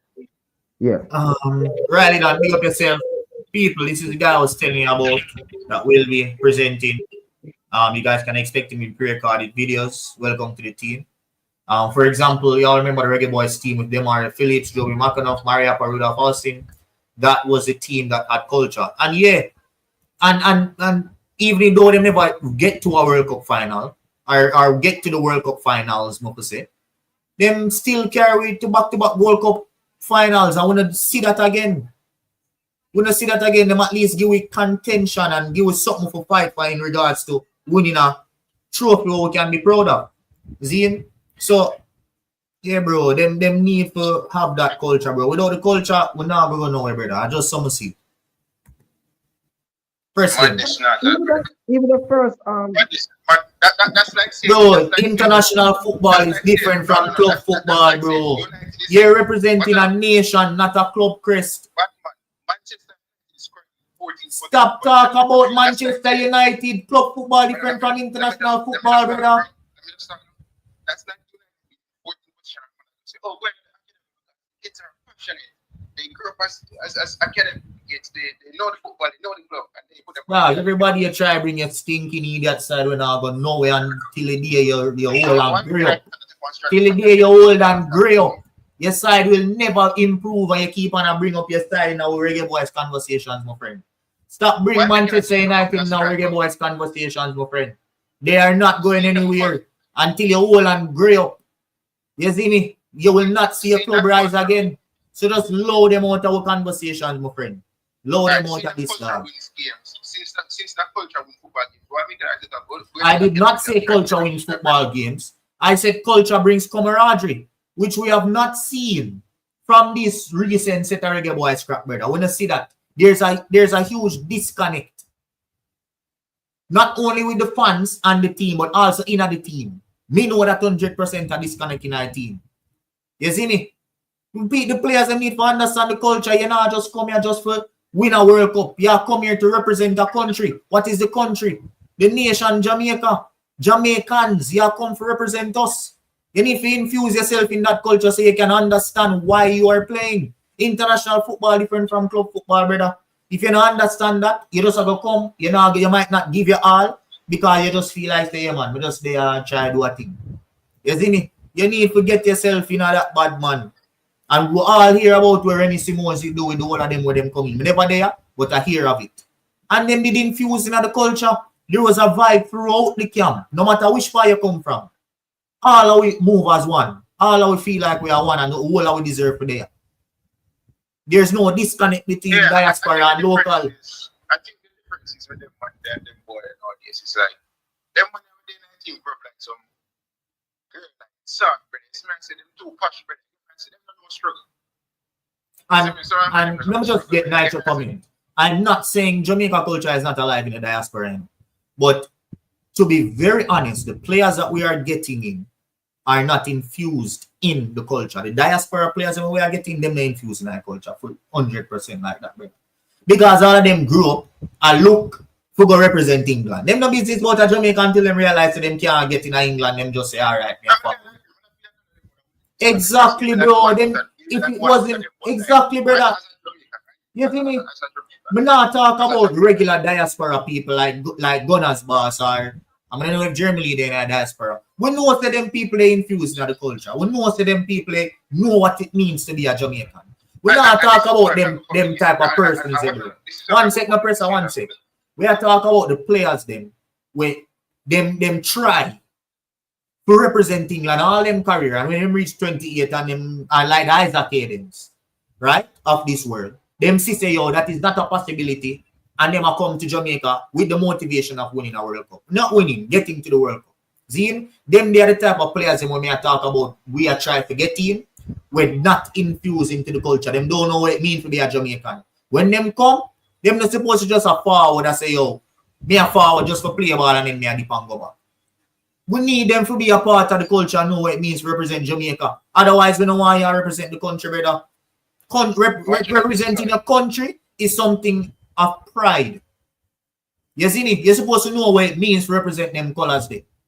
And when business how good you be, if you don't know what it means, I don't want you because even if you do get with it, I'm not going to feel connected to you to say, yeah, this is a really hard man get with to the World Cup. You see me? And that is what the team need. We need to have really hard man in our team, brother. No matter which part you come from. You need to infuse yourself into this culture and know who you are represent. Know what Jamaicans are, who they are, and where you are represent, my friend. You can't just come here and say you play ball and you deep back and you know business about the country, brother. You see me? But that's how I always say. Certain things, I mean, get some people refer to these diaspora players as Jamaicans, seeing that they have a Jamaican passport. But I always tell people, in my opinion, there's a level, there's more to being Jamaican than just you just want one country and you can represent Jamaica to your country. Bro, I grew up in Jamaica for 18 years of my life. I'm next whole year know what it is to be Jamaican. Other than them must be more Jamaican than me. But me have 18 years in Jamaica and I'm like, you get what I say? You think Jamaica, we need to be Jamaica. We know some years ago again now, we need to do that, brother. Me come America, I say to myself, I never join the next country, brother. I tell me, say, Jamaica go war. Come on, brother, go fight 8 around the board. We can't do break off the country, brother. As I say, you think this, we get them have the same passion in life. You see me? And since you talk about, bro, the passion, the pride, and the energy, all of that goes into football, brother. You see me? And some see Moses. Yeah, bro, we are talking about, obviously, you need the quality. Zine? But I think that is a disconnect because the quality is clearly there. But these players just don't know where they are play for. The players don't know what they are play for. Them not one sec. They don't know what they are play for. They don't know what it means to represent us. And I think that is where the disconnect comes in. Because you see, if you know what it means and you add that quality into it, of course we're going to see better performances from them diaspora players. Look on me to all get when him go back and him a play because he knows him career up on the line as it relates to club football. He know what that mean. He know what it mean for that in respect to his career. So when him go back and him a play outside of Jamaica, him a play brilliant. And he has been playing well, which means he deserve a call up. But when him come to Jamaica, them a play a lot of this. Them a play a certain way where it just screams to me say, yo, them not done upon the line for this. It's just another walk in the park for them. Them could get it to England, so them come here and them a try a thing. And that is what we talk about with culture.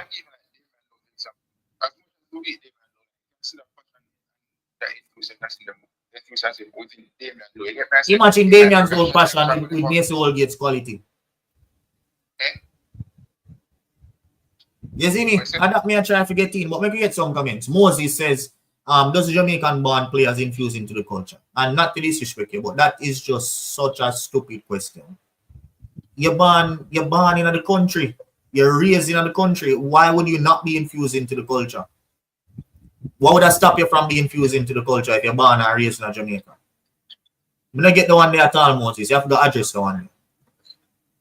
Rather than say Moses, I would say. It's not about it's a work, you know. Work but it's just a different thing when you have passion in something. These players are passionate about football in general, brother. But to me, when you're born in Jamaica, I'm not saying the man from Jamaica must stay, I think, but brother, when you're born in Jamaica, there's a different thing within you compared to a man which just represent Jamaica through the lineage or whatever I feel in great grandmother, brother. Nobody can say otherwise, brother. And Nitro, you know, say Nitro always bring up some points where it shows him now listening, just listen for argue. You notice the players them mention when we talk about that exact situation. I've never mentioned Bobby Reid. When I mention Latibo here, I'm going to mention Reggae. Because them man they connect from early. You notice the player them we mention? We mention the Kemar Roofs, we mention the Isaac Cadens. Them they are the type of player them we mention. I've never said anything bad. Matter of fact, Bobby Reid is one of those players that have infused himself into this culture. Ethan Pinnock as well.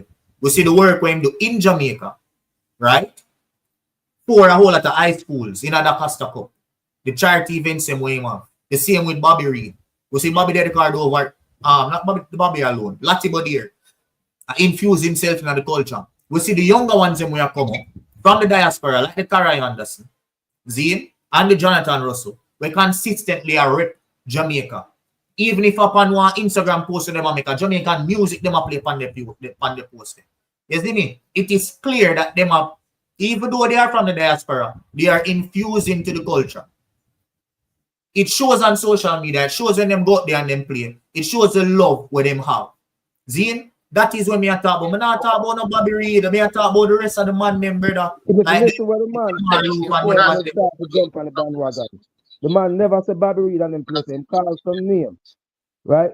Robbie Earl up on big NBC TV and stuff like that. Exactly.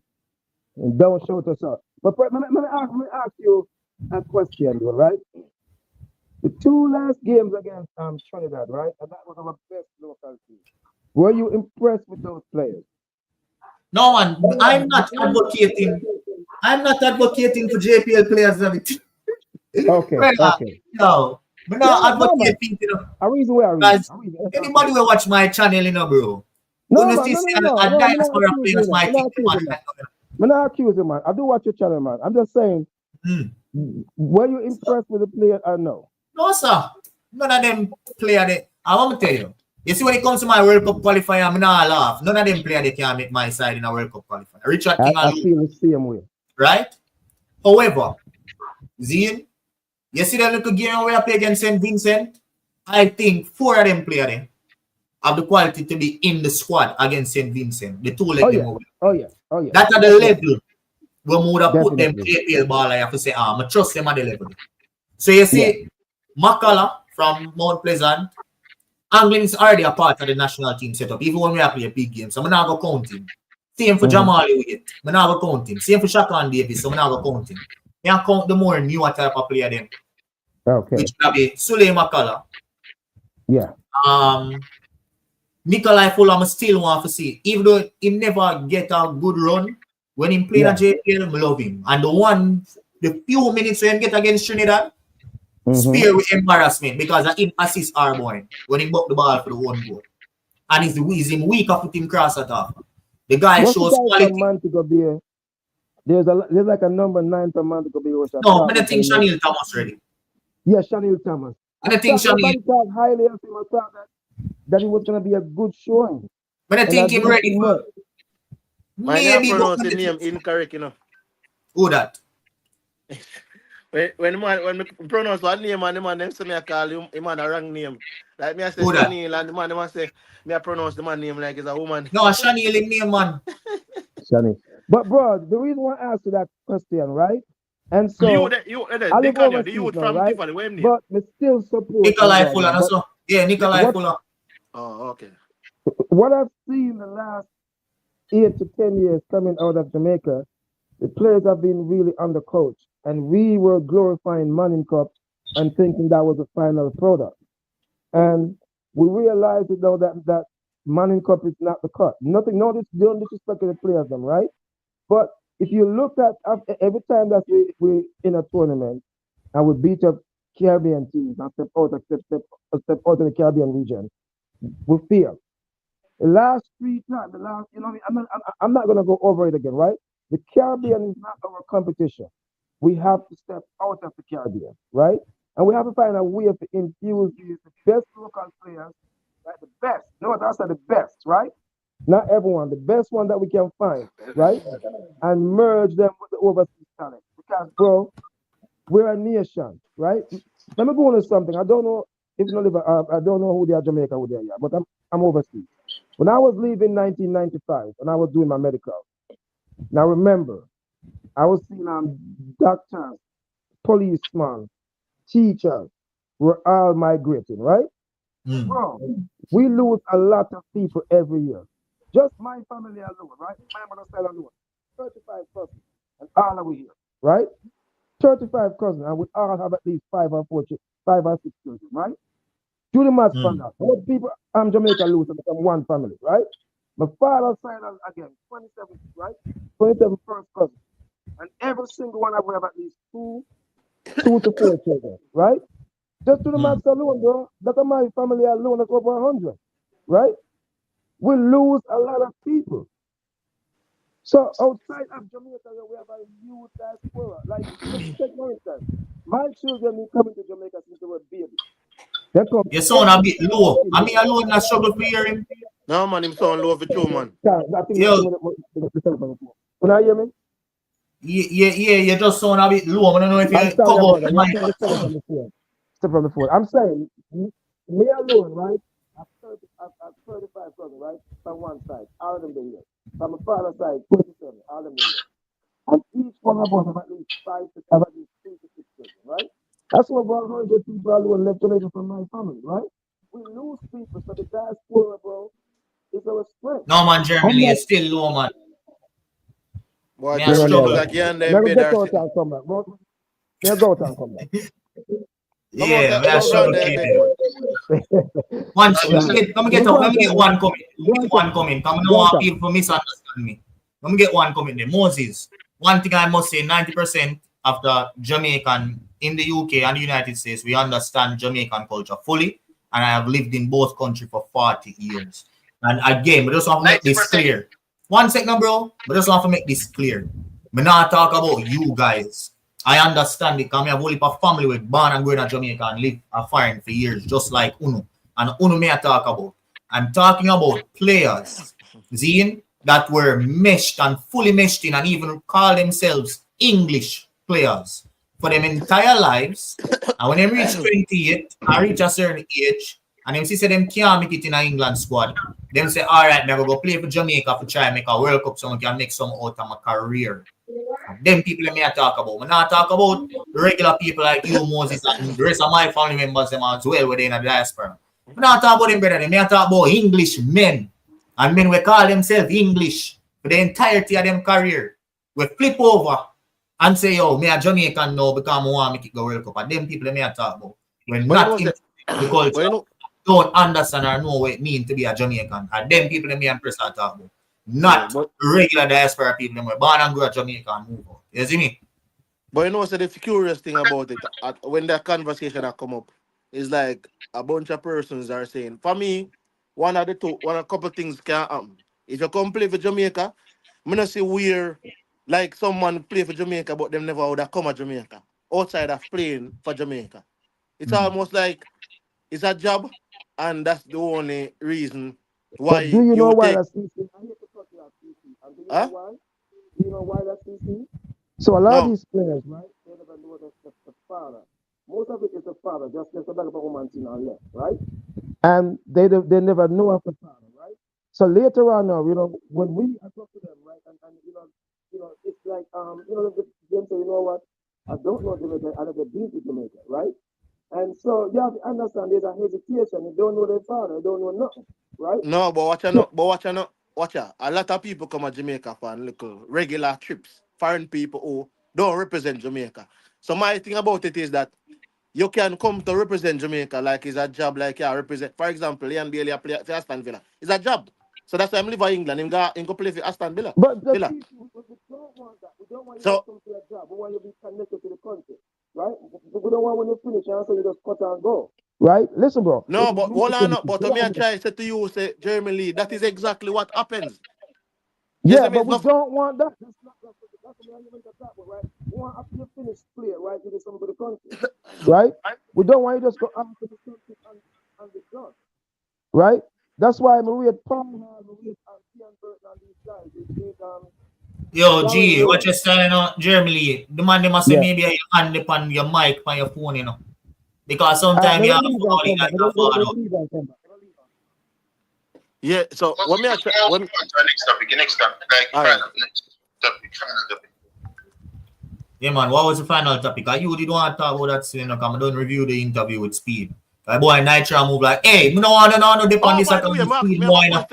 And one sec. People, I'm an independent.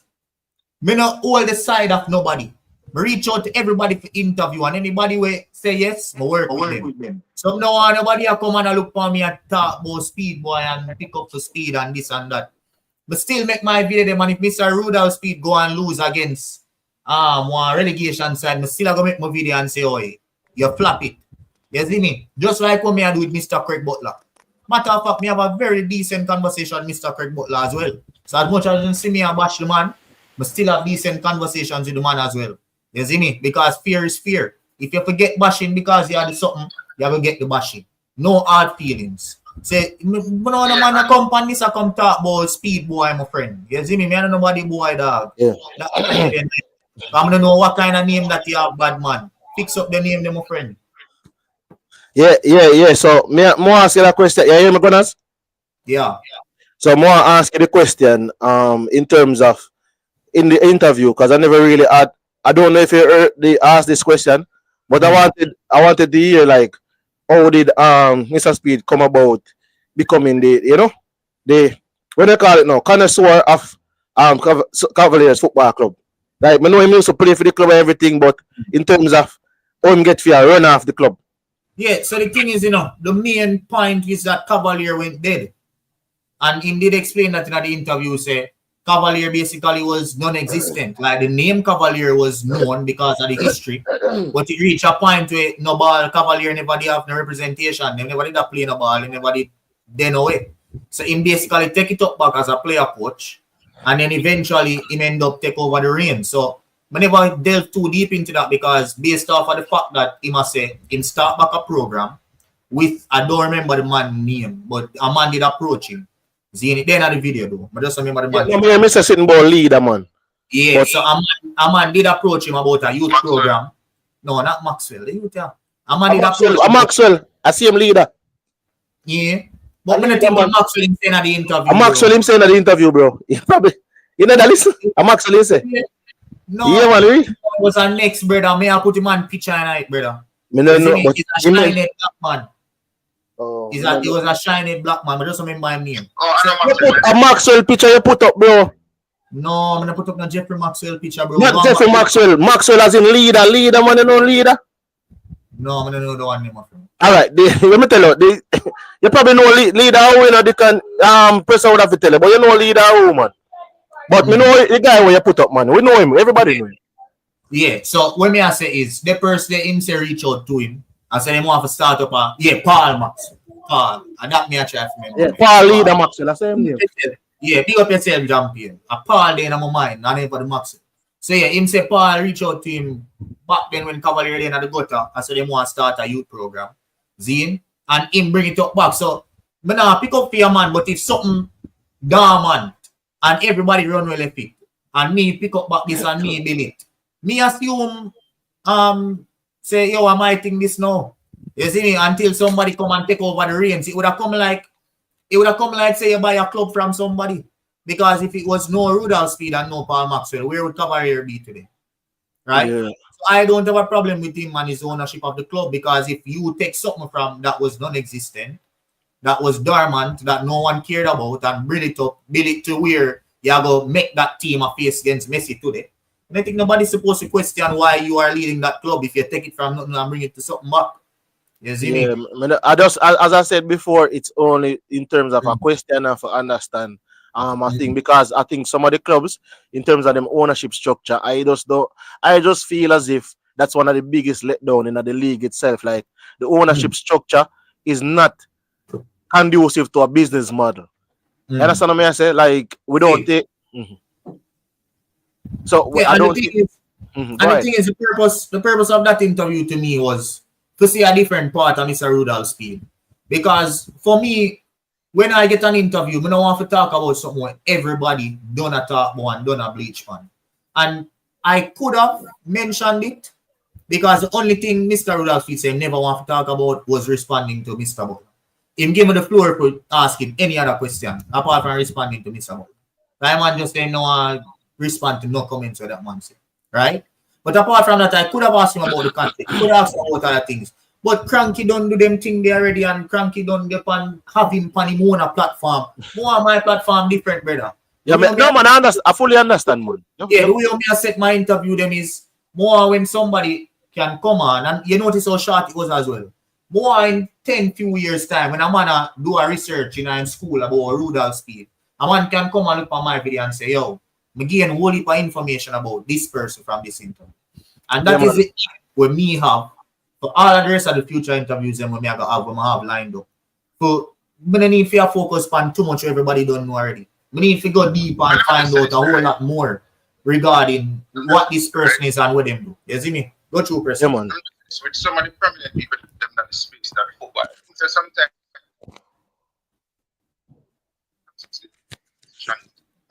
was to combat with them. Again, I'm not saying you can't beat them, you can't criticize them. But sometimes I feel like I just get up every day and just never look one good in terms of a situation, or you just want to see the aspects of this individual or a process or So in terms of the kind of the construct interview, but I get nice, I never combative, and so even the content is interesting. Like sometimes so much I know we can't talk about it today, isn't it? Exactly, bro. Like every show, week in, week out, is about Mr. Speid and conflict. So that was the purpose of my interview. If our next man want to get him on, I see MG get him on the other day. Yesterday. Why MG never asked him about conflict? It is not down to me.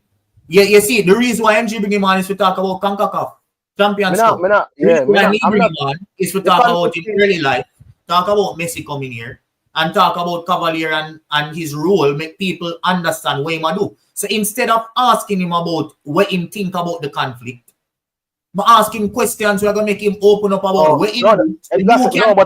So you can see what he might do. What is the job of him as the chairman? What is the job of him as Cavalier? And you can make your own opinion based off what him say if there's a conflict for you. It don't make no sense to ask him what you think about the thoughts of you. No, but Dicanio, no, I wasn't. I never. I wasn't talk about. You see, the comments. It don't make no sense. Me, I go and ask you the same thing. Everybody don't know what is being said about Mr. Rudolph Speid with conflict of interest. So instead of bashing and just saying Mr. asking this to get the same old response, Zine, we're not gonna win. The best way to approach it is to have him dissect his role entirely, which I did as the chairman of the technical committee, as well as dissect his role as Cavalier owner. And then Uno, as the viewers, can look for me and tell me and make your own thoughts and opinions and whether I think that is a conflict. Put it in the comment section and do them thing that asking him about whether I'm thinking about conflict is everybody just come like them one, hear the same thing, I see the same thing then. Exactly. Whether you believe it or not, me asking him now go, it did not go get nowhere. Everybody do that. Go through CC. Yeah, man, I say everybody kind of does. Yeah, as you say, it's like this thing where they want like a gang thing, right? Where everybody gang up and say, oh, this way I talk about. 5 different YouTubers talking about conflict. Hey, when everybody is an independent person, I'm back. And then basically want to talk about what they want to talk about. You get what I say? So, I mean, that's what it is. But next topic. Yeah, man. Me been off for a minute, so me back here now. See. Me listen and me keep quiet. But me ask. Hold on the gunners, boss. Me could get pressure. I'm not talk. Go through pressure. Sometimes he speak to the point and then hear him and say, oh, speed up for the channel again. You don't get it's not even that for me because look on me. I beat Craig Butler more than I beat anybody else. I'm still approach Craig Butler and ask him for an interview directly after my post Rudolph Speid one. You see me?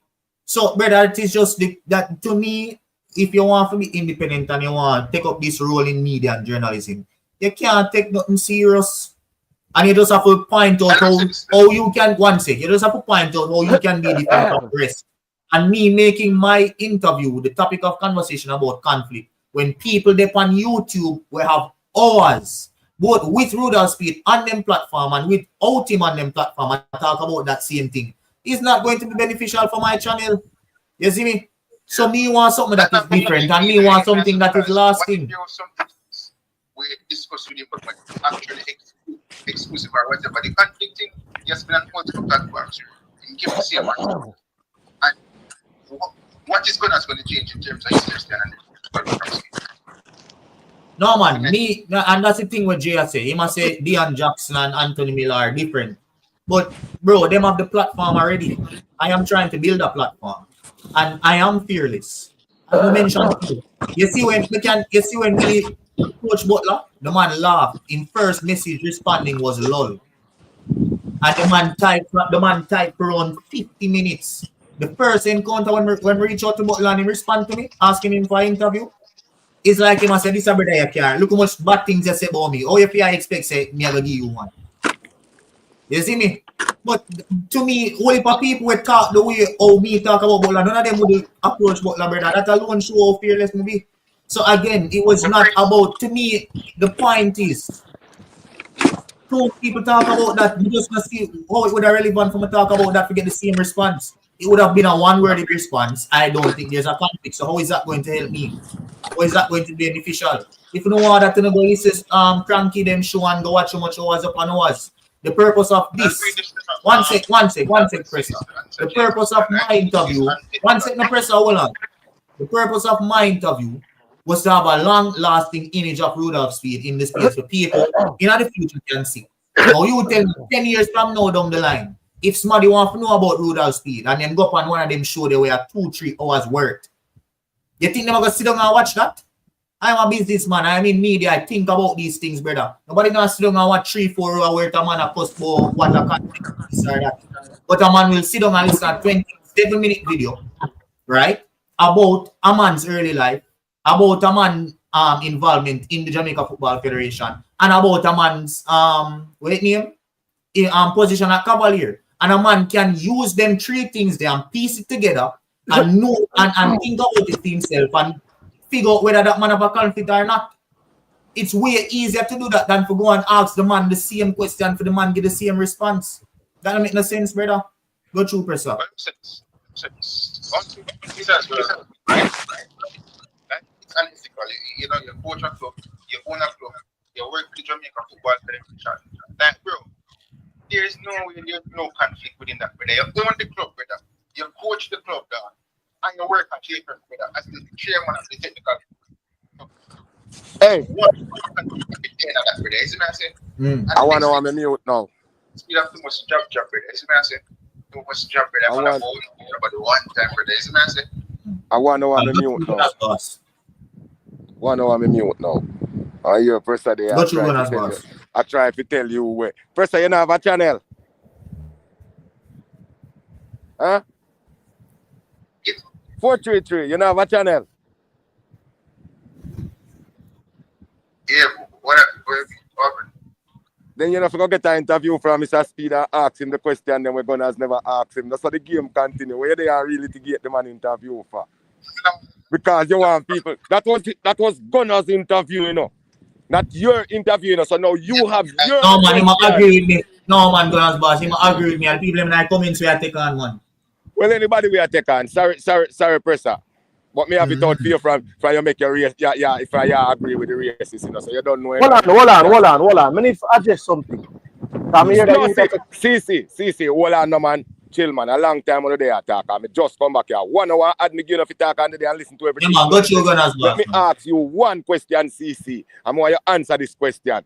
Earlier on in the show, you said the man should have asked Mr. Speid how him procure or whatever word you want to call it, and how him become an owner of Cavaliers. Where that have to do with you? Why you want to know that? That's my question to you. More you answer that, I may ask you something else. If more, suppose I want to own a club as well. Okay. Oh well, you know, so when it come to you, you know, you have to make it clear, you know. And then now you, Pressa, you keep on talking about conflict of interest. That is an accusation unless you can prove 1 or 2 places where Mr.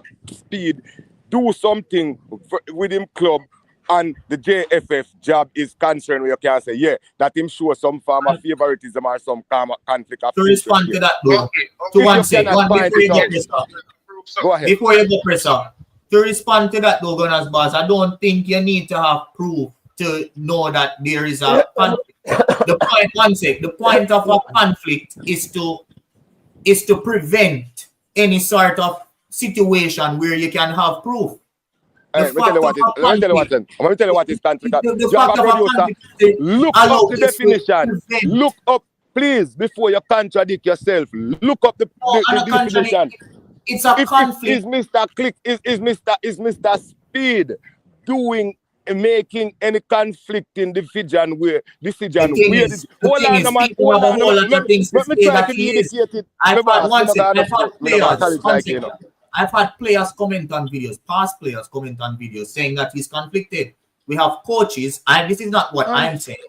I have conflicted how saying stuff like that. So what I'm saying is, right? If I said, hold on, if then because you're not even let me finish it, you start answer my question. No man, because you didn't address Pressa, but just say hold on. You give Pressa the floor, okay. But we pass the floor from Pressa for just say one thing.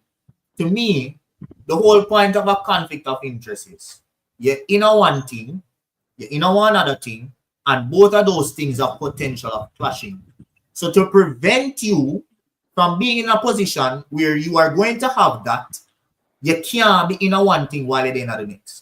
That is what a conflict of interest is, brother. So you don't really need proof per se We are all human. We all have biases. So the moment you're in a one thing and something else that are going to clash, that can potentially negatively affect something and the fairness of something, then you have a conflict. And I think that is what people are saying. You don't need proof. It's just literally there, plain and straight. You don't need to say the man do this. But the potential of him doing it gives you that conflict. What you press on? A situation in which a person is in a position to derive personal benefit from actions or decisions made in their official capacity. So they must do it in a position. But you're in the position to potentially do it. That's the conflict. That is the conflict. So you don't need proof to prove conflict. That's like if a man come from prison. A man come from prison, remember that somebody and serve 10 years going to live right here doorstep with them. Right? You know, suspicious. That's not change, but still. The conflict is not what you do. It's the position that you find yourself in that is going to make you have to make decisions. That is what the conflict is. So you don't need proof to prove conflict. The proof is in the pudding. You see it? If you're doing one thing and it will directly affect you, something else, we are all humans. So just an example, and not making any allegations. Just an example. If you're a coach of Cavaliers, and you know, say, just like what Ballon say, if you're a coach of Cavalier and you know, say, in order to get your players out and if you want to sell your players have to have certain amount of caps. Theoretically, you don't want to push your players knowing that you have a space in the federation that can influence decisions in that matter, quote unquote, potentially, right? I'm not saying that is the case, but there is a clear conflict there. So whether we can all say that we don't know. Rudolph Speid might be the perfect man. Rudolph Speid might be a man that is professional and knows how to separate GFM business from Cavalier business. However, that does not change the fact that there is a conflict, which is the potential of him not being able to do that. You get me? And that people are complaining about. So again, just to cover the point, I don't think you need proof to prove a conflict. The conflict is there and the proof is in the pudding. Hey, I want thing me, I'm telling you, son, be careful. We don't know how to use these language and these terms to a dunks person like me, you know. Because I want thing me, I'm going to tell you, sir. Until Mr. Speid, until it can prove it, hear me out. Until it can prove it. Wait, no, make him man done, no, Pressa, just make him man done. Got you. All right, Pressa, go and talk, Pressa. Let me hear you, Pressa. Let me go back by me out. Something that benefits an organization that is a part of the fact that he's in the position gives him the ability to do it or not.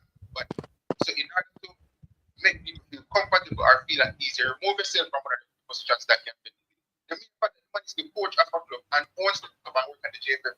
You know, there's some form of benefits that goes within theoretically. Theoretically. And Butler gave an example. Butler gave an example of that. Butler is a liar, man. We're not talking about Butler. Butler just take talk things. Butler have conflict of interest. Butler is the total. But you know, I'm not attacking Butler and I'm not attacking Speid. I'm just talking about examples. We are going to be honest. But you know, Butler gave an example of what a conflict is in world football. Let me explain. Where there was a director at Bayer Leverkusen who wanted to take up a role. Remember, Bayer Leverkusen in them, and he wanted to take up a role in the German Federation, right? He had to leave that role if you at Bayer Leverkusen to take up the position at the German Football Federation in order for there not to be a conflict. So that is where conflict comes in. That is the example people are talking about. And I don't want the conversation you have to get into conflict of interest and them things, but just want to address that point we are talking about. You don't need proof. We have still a conflict of interest, but you don't give me no chance because you don't check, so you're not going to bully me down and I'm going to try to explain what. Got you now. Pressa, shut up. Make him talk. Hear this.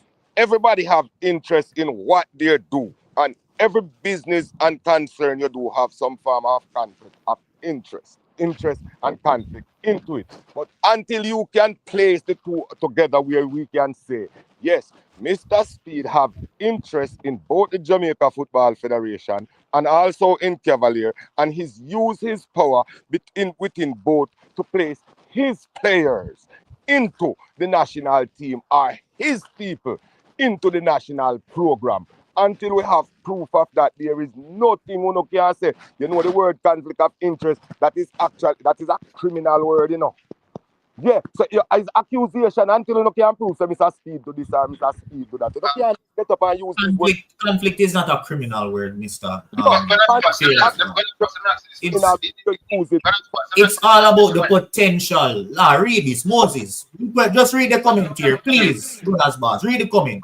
A conflict of interest occurs when an individual or organization has multiple interests, responsibilities, or obligations that compete with each other. The key word here, potentially leading to unbiased decision making. So again, to have a conflict, once they have a conflict, can you prove doesn't have to be the biased decision making of it's a situation that is a conflict. Competing, the JFF is not competing with the Jamaica national team, sir. There's no competition. No. There's no competing there. No, Did you marry the lover? Eh? Yeah. Where's that? Did you marry the lover? Me not hear you. You're breaking out. The man asks if you married the love of your life. Me don't understand what you mean by that. Me never love nobody other than my man. You're married, right? Take what you want, take that. So take that up, put it on YouTube. Because I don't know what this conversation have to do with me personally. We not discuss me personally. Anytime you already call me up to interview, we can discuss me personally. Like, for example, like say a man out there never mind the lover in life, right? Man, on the wrong. Here, me I go hang up, you know. No, because I have something to do. But me I say this. On the wrong, say accuse Mr. Speid of conflict of interest. Nobody now accuse man of anything still in the part. No man have retract the statement there. Gunners the accusation. I hear people say them thing there. Craig Butler say them thing there. Craig Butler say me don't want the team to place him son we can't play football and all and people them in there. Yeah, just call me. That is conflict of interest. Those are conflicts of interest and nepotism. And Mr. Speid is but they have video on my channel now we talk about that. Go on my channel right now. Me never say you don't talk about that. I one thing with you, you know. These are youth, you know. Just like me say, me now go sit down here and make some man really to get your interview because he's a man with fearless, you know, suck up to people. You say what you have to say, and that's why me give you my support and steer on, you know, because even when some people have bonfire pound and I say, boy, I got, you know, I fight and tell them so if you go allow the youth them make them own opinion. So you and Pressa so don't know them thing they say, I just saw it go. But you can't make CC come here and talk about Mr. Speid have conflict of interest and you want to know Mr. Speid buy team and all them things there. We don't buy no team, we have bad people. We just take a team, CC. Who mad? All right, look more. Bless you know, a good show. You know how my thing go. May I listen to this stuff? That's how it. So, man, people. Press anyone want to come on from the interview? Serious. If a man never mind the love in life, right? But he married a woman. And he might work on a workplace when he meet in the I didn't say the love from the high school and that had the love in life, you see me? And then he married a woman, which is not the love of him life, but he might work so and he woke up on the same girl with the love in life. Back then in high school, you have and Champs in the boy and she have a man, but you get that? You get that? No, when I get it, dog. It's a conflict that brother, isn't it? The analogy them always send people in our next universe, my friend. So, yeah, man, people, we are finish off the show now. So, we are heading to the punk of the week and the start of the week. We are going to start do our weekly shows, you know, my friend, because we in the vibes this moment in time. So, yeah, man, which one you want to start off with, person? Punk. Well, tell people themselves, I never nominate for punk and like that. That's how it works. We'll start off with the star because the star is none other than Shamar Riley, the new presenter on Gunners. So you guys can expect to see him in videos. I'm not sure if I'm going to do lives as yet. It depends on my availability if I'm up for that. But pre-recorded videos in there. So, yeah, bro, you guys can expect to see this face. I want to give him the support because we'll go through the process and I think he has it. You see me? Fearless. He speaks his mind. And yeah, man. So when the video them drop, and just give him the support. Star of the week, Shamar Riley. And then the punk of the week is none other than Jamie Carragher for his comments about the African Cup of Nations not being a major tournament. And we all know it is 2 billion viewers in the last staging. And those are official viewers. We're not talking about people who watch on stream like me, I don't know, where it's a little illegal stream and them think they will watch on. You see me? We're talking about official viewers. Just think about how many more people watch African Cup of Nations apart from them 2 billion. A whole lot more. So it is definitely a major competition. Maybe we just go through some of the clips just to finish off so you guys can see exactly what Jamie Carragher had to say. And also what John Obi Mikel, who was a Champions League winner, African Cup of Nations winner, Premier League winner, I win everything that in play now, except World Cup. Zine, what he had to say in response to Jamie Carragher. Just before we end the show.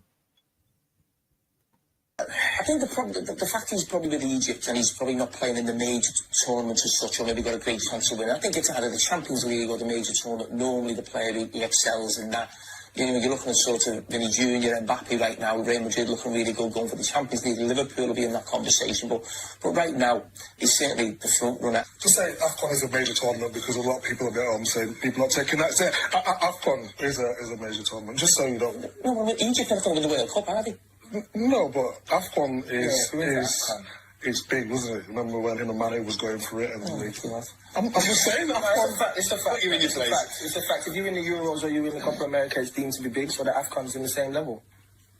Well, I hope he's got a big mantelpiece because he might be adding the Premier League title to who knows. And for somebody to come out and say that, somebody who never won anything with England, to come out and make such statement. This guy says so many things on TV. You know, never won the Premier League, analyzes teams and tell them, oh, they have to win the Premier League, but you haven't won it. Yeah. You don't know what it takes to win the fucking Premier League. You don't know what it takes to win, you know, with your national team. You can't discredit such a wonderful, wonderful tournament that, you know, people in Africa die for the African Cup of Nations. And for somebody to come out and say that, somebody who never won anything with England, to come out and make such statement. This guy says so many things on TV. You know, never won the Premier League, analyzes teams and tell them, oh, they have to win the Premier League, but you haven't won it. Yeah. You don't know what it takes to win the fucking Premier League. You don't know what it takes to win, you know, with your national team. You can't discredit such a wonderful, wonderful tournament that, you know, people in Africa die for the African Cup of Nations. It's so disrespectful what he said. And this is coming from somebody who never won any, you know, major international competition with England. Well, he has to play to win, and he never did both. So for me, I think the statement was so wrong and ignorant, John, would you? And ignorant as well. It's Say man, people. That was it for this episode. Big up on yourself. Press, you know, I'm not the last thing to say. I just want to tell the people them say, oh, respect for the support. We're going to expand on people. We're going to expand on us. So, want to the show, every live show, you know, smash the like button. People share the video to people who might be interested in subscribing to the channels and that thing. That's why we're going to take it up a notch. You see, whenever they go recently, but we're getting back in the space and the firmament. So, yeah. No say a word. Big up on yourself, people. And I'm gonna give you guys a big butt.